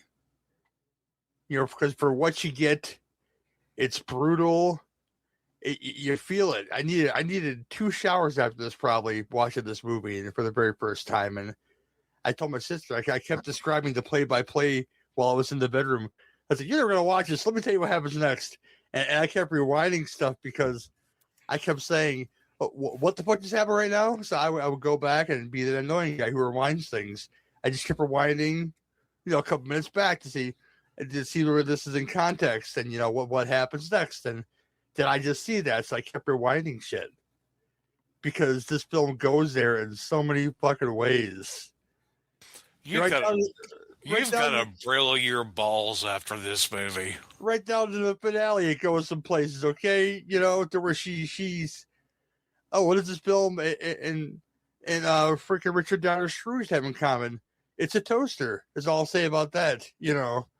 Jesus, dude, that's an amazing connection. It's a toaster, man. Is all I'm saying. But no, it's brutal. I love. You know, I guess you would call her the final girl throughout this entire film because she's the only one that lives through any scene. Anytime somebody shows up, you're thinking in your brain, you poor fucking bastards. You know, because this girl is so fucking enraged, she's gonna murder anybody she sees, and she does with fucking gusto, and blood, and viscera, and all of the above. And I really enjoyed my time in that sense of this film. This is subject matter that will say make you question why you're watching this, and then when you get to the gore and bone of this film, the blood and grit, you'll say, I know why I watched it, but I know I can't watch this for a very long time. That's how I feel right now. I watched it once. It's like The Entity. I watched The Entity once for the show. I haven't watched it since because it made me feel that uncomfortable. You know, and that does this in certain parts of the film, and especially the finale. Because really, what's her end game? Old half-face there, you know. Because somebody's going to find the house. Somebody's going to find all the where all the bodies are buried, and someone's going to put a bullet between her fucking eyes. Yes, I would hope so. But you know, I want it to be me. I want it to be anybody who watches this film just like, oh, that bitch needs to be put down. Yeah, but it moves at a crazy pace, and it doesn't stop.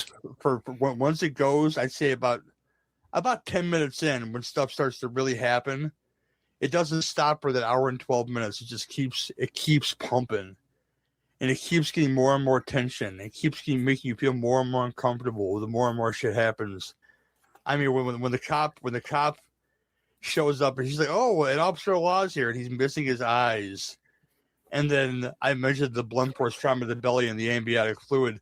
That happens because he can't see who it is. He thinks it's the killer, but it's her. So he hurts her instead. And you know what? It's really fucked up. And then it gets more fucked up from there. So if you haven't seen Inside, I'd say watch Inside. And I think you'll feel all these feelings and then just feel really bad but after you watched it, you know, because it's not a happy ending, people, at all, you know. That's a go to confession movie. Yes, it is.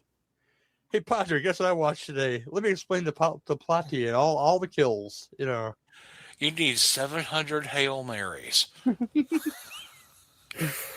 That's really my review. Praying that fucking rosary from now until the end of the month. Uh-huh. I'll leave it to Sue now. Sue, what are your thoughts on Inside? What do you think, Suze? You're the only one who has the proper organs for this shit. Okay, just keep in mind, I don't have kids. I have dogs, and a cat, and a snake, and a lizard. I don't have children. So I think I was a little bit, the first time I saw it, removed from that. But I have friends that have kids. I have nieces and nephews. So I totally understand the mama bear mentality. No, and that is a powerful fucking force. And this is not a movie that I think was ever meant to be, for lack of a better term, enjoyed. I don't even think endured is the word for it. But it is a story about an accident that led to bad fucking shit happening. It's like, for me, parts of this are just like high tension for me. A little bit implausible, but then again, when you look at it, it's set up in a way that's believable. Incredibly uncomfortably believable, but if you are that crazed, you would be surprised what people can do. It's like these people, something falls on their kid and they develop this superhuman strength. This woman was so hell-bent on revenge, that maybe a little bit of that came through. And, this is the first French extreme movie I watched was Frontiers, which I think is fucking brilliant. It is brilliant. I love you for that. Mine was Calvaire, so okay. No, Calvaire is up there, but Frontiers, and my husband hates subtitles, absolutely hates them. Also hates extreme violence. But I saw the subtitles. I'm like, no, I'll stop it. We'll find something else to watch. He's like, no, leave it. He actually sat through it. So I was really impressed with that. But I watched this and Martyrs in the same night. I really wanted Brillo paths to take off layers of skin because I felt unclean. You need like a wood plane to get rid of that upper layer of dermis to make you feel better about watching any of those movies, bruv. Oh yeah, this movie is an exercise. One of my friends had asked about it, and she was pregnant. I'm like, nah, don't watch it. Don't go anywhere near this fucking movie. No. And they're like, why? I'm like, trust me, I'm an expert. Don't watch this fucking movie.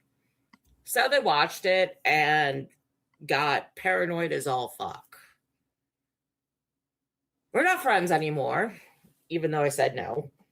They blamed me for making them watch it. Sorry, honey. That's awful, but goddamn. No, seriously. We weren't really good. We were more like friendly acquaintances that lived in the same fucking building. And so that friendship was over. And, I got scowls. Like, I told you not to watch the fucking thing, did I not? So that's like you hit the toolbox murders? Jesus, I should have fucking recommended that. Jesus, I should have fucking recommended Ms. 45. Talk to me before you do anything.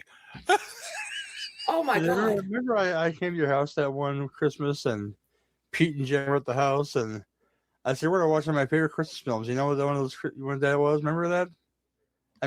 Yeah. I mean, my female trouble. Yeah. Oh yeah. I came down with like the worst fucking flu. Yes. Fuck yes. But I love female trouble. I love John Waters. But this, like I said, this is not a film to be enjoyed. It isn't. It is an exercise in extreme violence in the worst possible manner. Right down, from the very beginning, and I know you said 10 minutes. No, it starts with the car crash, kind of like Sorcerer. And shit just goes off the fucking rails. And when the first time I saw it, like I said, this was the second time I watched it, but she called that woman a twat for literally lighting up a cigarette and blowing smoke in her face. And you could just tell it was just, she is eyeballing the target. It is an incredibly uncomfortable movie. Like I said, I watched Martyrs right after this. I literally needed a fucking lobotomy. It was two of the most extreme films I've ever seen. And it's not just extreme in the violence and the gore, in the subject matter, period. Suze, why do you hate yourself? The guy, it's funny. This one group I belong to on Facebook, and we just have this weird little side thing with certain people. And I think I just want to test exactly how much I can take before I go completely insane. Suzanne, how can we bring the Ace Frehley out of me? Because the Ace Frehley part wants you to say, wash me, make me feel better. It's just put on your black leather. No, we were joking about making little patches for everybody. Have either of you seen a Serbian film? No, I have not. And based on the description, I have 4 grandbabies. I'm not watching that shit. No, don't do it. I heard baby rape and I was out, so I'm good to go. You know. No, thank you. Look at it this way: it's cut, but it's still one of the most. It is probably, it's up there with Solo, in its extremism. I thought Solo was funny. What's that say about me? But no, I just. I don't know why. I thought that was hilarious. That was fucking hilarious. But I always feel like I've got to compete, and I don't know why. What am I competing against? Am I going to win a fucking medal for watching the most disturbing films of all time? No. I mean, no. It's just we need to see it because of who we are. I think that's it. I just feel the need that it's not even a question of one-upping. It's just, yeah, been there, done that. The need for speed. Yeah, the need for extreme fucking gore that will make most people vomit. Thank you very much. Well, will it make you say in a very gay way that I'm on your tail? No. But this one, once again, it was one of the first. Frontiers was the first one. This was, I think, second, Martyrs, and then Colbert. And then I just kind of went off the ramp there. But it is so, it leaves a mark on you. It leaves an indelible mark after you've watched it. This is, I own it. This is the second time I watched it. I actually hit a point where I stopped the movie because the rest of the movie played out in my head and I didn't want to see the cat die. Sorry. 2 seconds. You own this. What company put this out? Dimension. Yeah. No shit. Part of their Dimension Extreme line, yeah. Oh, the Extreme. Okay. I need to have that because I hate myself too. I know. We do this to ourselves. There's another one that they did called Forewarning. I am a fucking masochist. I am straight up. I want to see if I can disturb myself so bad that they have to lock me in a little rubber room instead of me going, well, that was fucked up, going to the kitchen, shooting a fucking shot of tequila. All right, moving on. Next movie. But this is one that, I mean, you need to see Among the Living. I'm begging you, X. Watch it. Okay. Get back to me. Yeah, no problem, babe. But it is an exercise in endurance. The movie is an endurance run for its short running time. It feels like it's hours of just prolonged torture. Dude, you are not wrong. Yes, it does. And I'm sorry, I kind of sidebarred on a few other topics, but I feel it plays in. But yeah, this is an exercise in endurance. How much can you take and for how long? It doesn't stop. There's no breaks in there at all. It just doesn't stop. No, there aren't, and they're all equally painful. Yeah. And not a single bit of humor in the entire movie. Nothing to let you breathe. Nothing to let you collect yourself. No. It just goes from one horrible thing to another that is even more horrible than the thing you just saw. Yeah. It could have really easily made those cops like comic relief, you know, but it didn't do that. No, this was never meant to make you comfortable in any sense of the word. No. Oh my gosh. I'll kick it my final thoughts first, just to throw it, you know, into play here. My watches again, yes. I mentioned about many films. This film, Wolf of Wall Street, stuff like that. I need to wait 10 years to watch it. So about 10 years from now, I'll watch it again. I'll still really admire what it does. So that's one thing about this film I can say. I admire what it does. It set a goal, and it fucking did it with gusto. It's just uncomfortable.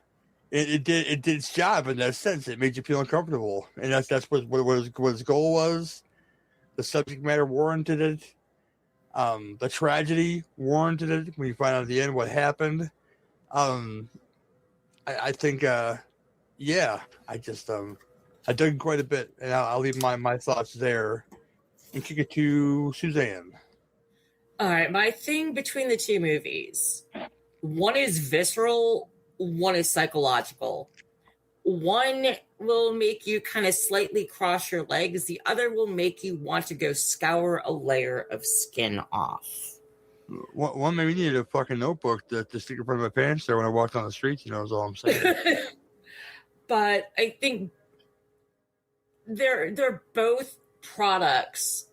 Hand that rocks the cradle, and you guys are completely correct. It did spur how many, my nanny tried to take my baby movies on Lifetime did they show? Hundreds? Inside is just part of that small French extremism, new wave movement. That my doctor put a finger in my butthole, but I don't have a prostate. Did he do it with one hand, though? That's all I want to know, okay?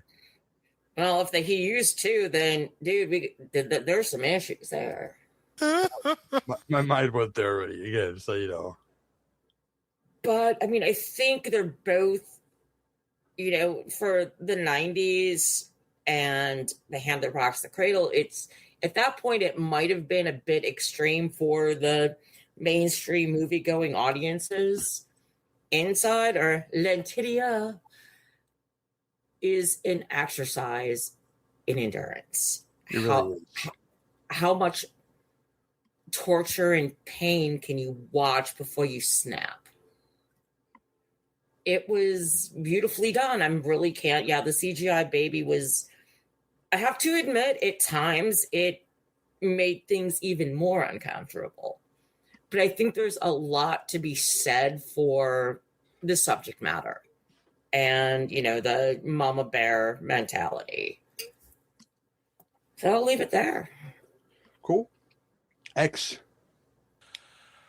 Not everyone needs to see this movie. It hits nerves. It bores out emotional bone marrow. If you or someone you love or is planning to, if you or someone you love is or planning to become pregunta, steer them away from inside, because you need some distance from baby days to watch inside and not feel your guts gurgle and your asshole clench. It's good. It's good for sure. It's maybe even great, but it's a one-time watch. And I say that as someone who has now seen this 3 times. So what the fuck is wrong with me? Twice. Dude, it is brutal. It's horrible. Holy fuck. I haven't let my wife watch it. I sure as shit will let my daughter watch it. She got 4 kids. What the fuck? No, I'm not going to do that. But goddamn, as someone with, with external genitalia, I'm just like, fuck, this is awful. I need to learn more about the woman that I'm in love with, and this is just Christing terrible. And yet it's so compelling to watch. It's like if you did nothing but watch fucking Fail Army for like a week and a half. Those people are in pain. They are hurt. They are in a bad way, but fuck, it's just like 90 times worse than that. So yeah, good movie. Don't watch it.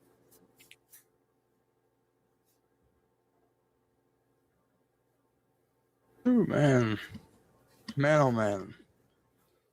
Yeah. What they said, we're gonna leave it at that too. We'll be right back to cleanse ourselves with Brillo pads and close out the show. Yeah, guys.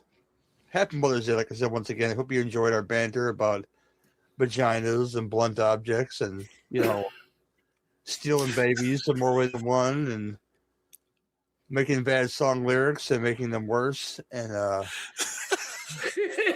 doctor's hands and stuff. All the stuff we talked about. We hope you really enjoyed the show. If you are a mother and or a surrogate mother, and that goes out to all you guys, because surrogate mothers, surrogate aunties, we have a lot of them when we were kids. We have a lot of them now. So I genuinely appreciate all you people that are out there doing the right thing, But again, don't make your folks watch Inside or be a mother. Make your kids watch Riding Cars with Boys. That's film that unwed teenage mothers should watch because what is wrong with Zahn.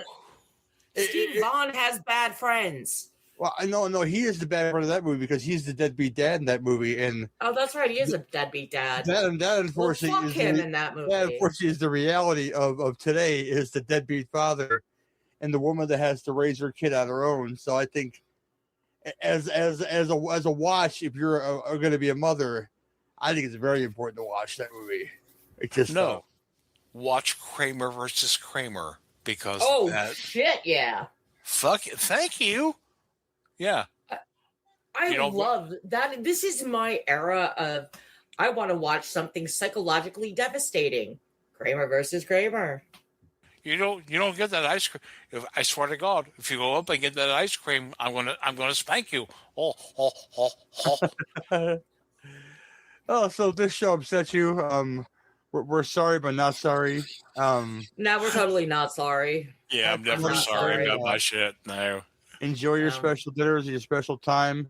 My mother's special dinner was crab legs. She loved to eat them goddamn things and take forever and a goddamn day to eat them. While everybody else is done eating, she was still fucking sucking that goddamn meat out of them legs. And I'll tell you, I'm gonna do this Mother's Day. I'm gonna make some fettuccine Alfredo, which was shrimp, and not eat crab legs for that reason. Okay, because Carell, my mama, she loved crab legs, and I hated sitting around watching her eat them because it took forever. So there's that. There's too much work. Yeah. My mother-in-law, who I call Mama, she wants tacos. And she wanted tacos for her birthday, and she wants tacos for Mother's Day. And What I'm kind of tacos? confused. Oh, white girl tacos for sure.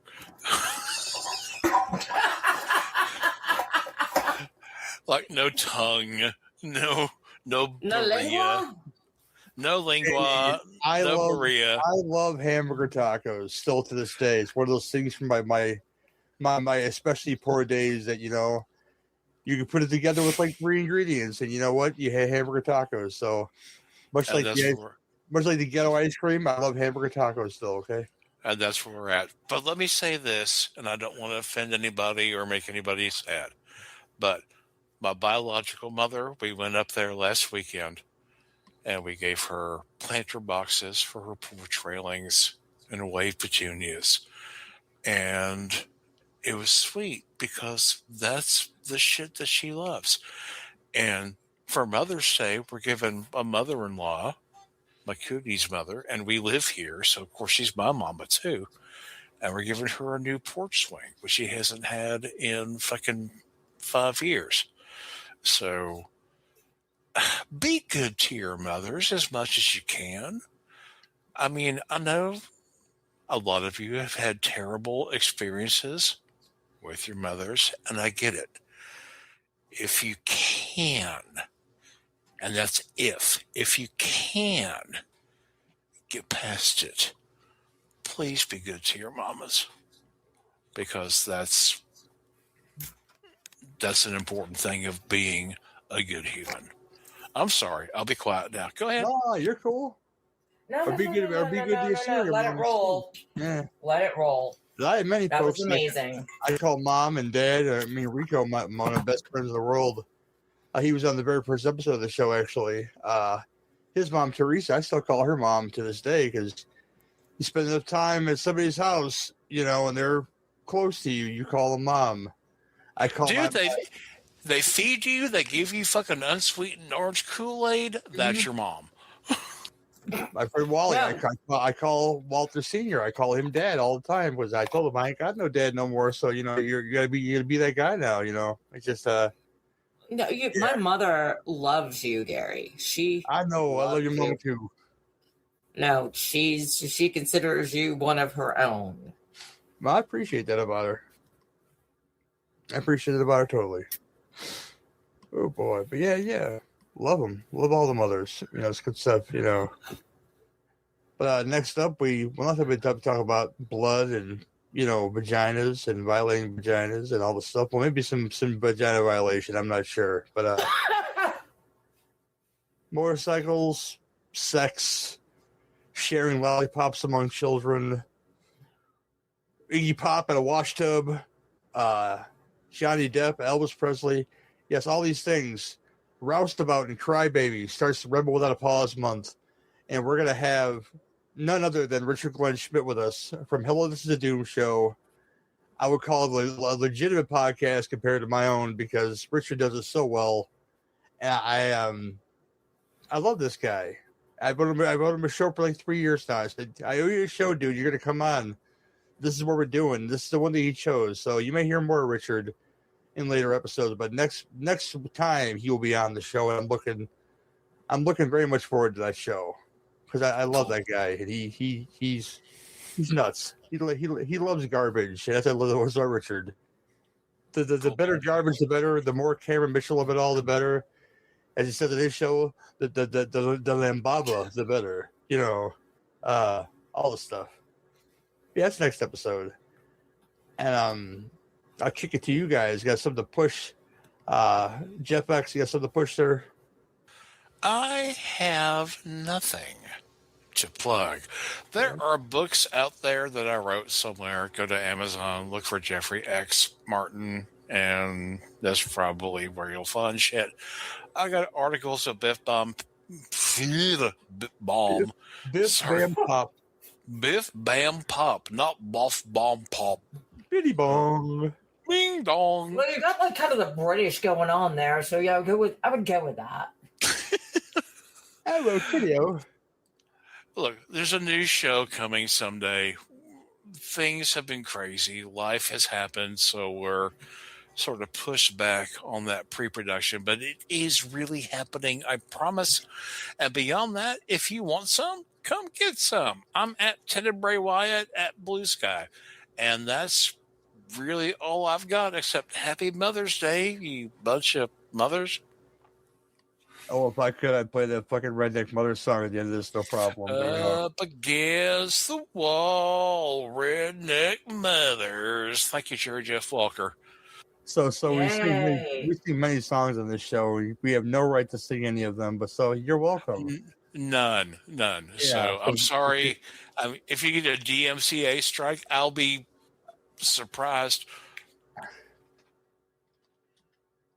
Sure, next time I'm going to have Pat just play me in. God, that was kind of cool.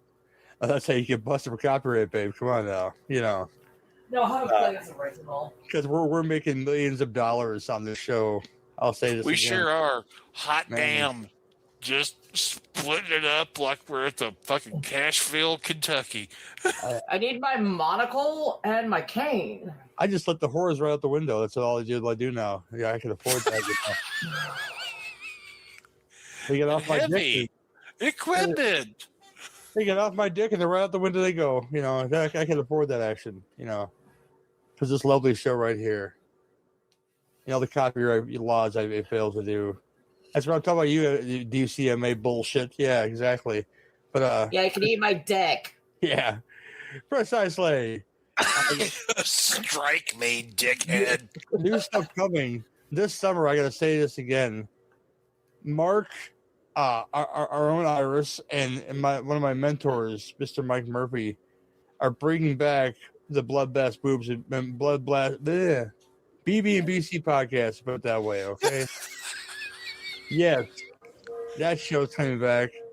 I fucked up your intro, Mike. I'm sorry, but your show's I didn't remember what it stood for either, so it's fine. It's been a while, as Aaron Lewis would say, and Nudie would say on the podcast many times. Yes, but that's coming back.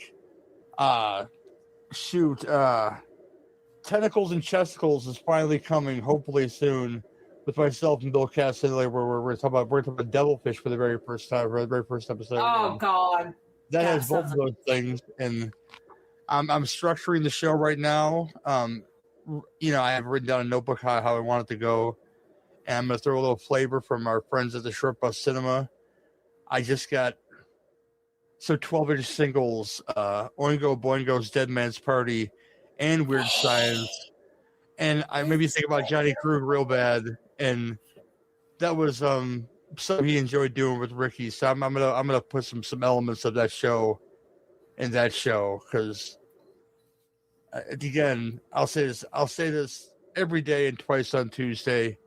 If you're feeling depressed or you feel like you got nobody to talk to, as James Taylor said, you got a friend, and just reach out to somebody. I don't give a fuck who it is, me, X, your fucking neighbor if you want to, Suzanne. It doesn't matter, I'm always here, y'all. Please, it ain't worth please hit me up. I will do what I can. You're worth more than doing yourself in, and that's what happened to Johnny. That's the guy who I loved, who didn't love himself, and that's sad to me. Mm-hmm. Mm-hmm. Oh my gosh, I'm laughing, now I'm crying. See, but I'll leave it at that. And next week, fun stuff coming, guys. Fun stuff coming all month. It may torture Suzanne to make her head explode. That's all I'm saying. Why do you want to torture me? I want to doing scanners. No. We're doing Airborne, where the guy calls. He calls to a bra the whole film. So Surfer Dude, Jack Black, and Seth Green looking like the singer from the Beats on the Doug cartoon show. So Oh God. Do. Oh my gosh. You're gonna sue me, Disney. Fuck you too. How about that? Eat a dick, Disney. Sue me, Disney. God damn it. I'm gonna leave it at that and say this has been the Sin Beef Podcast. If you got beef, we've got the meat and the potatoes and the gynecological table. See y'all next. How about a nice, greasy pork sandwich served in a dirty ashtray?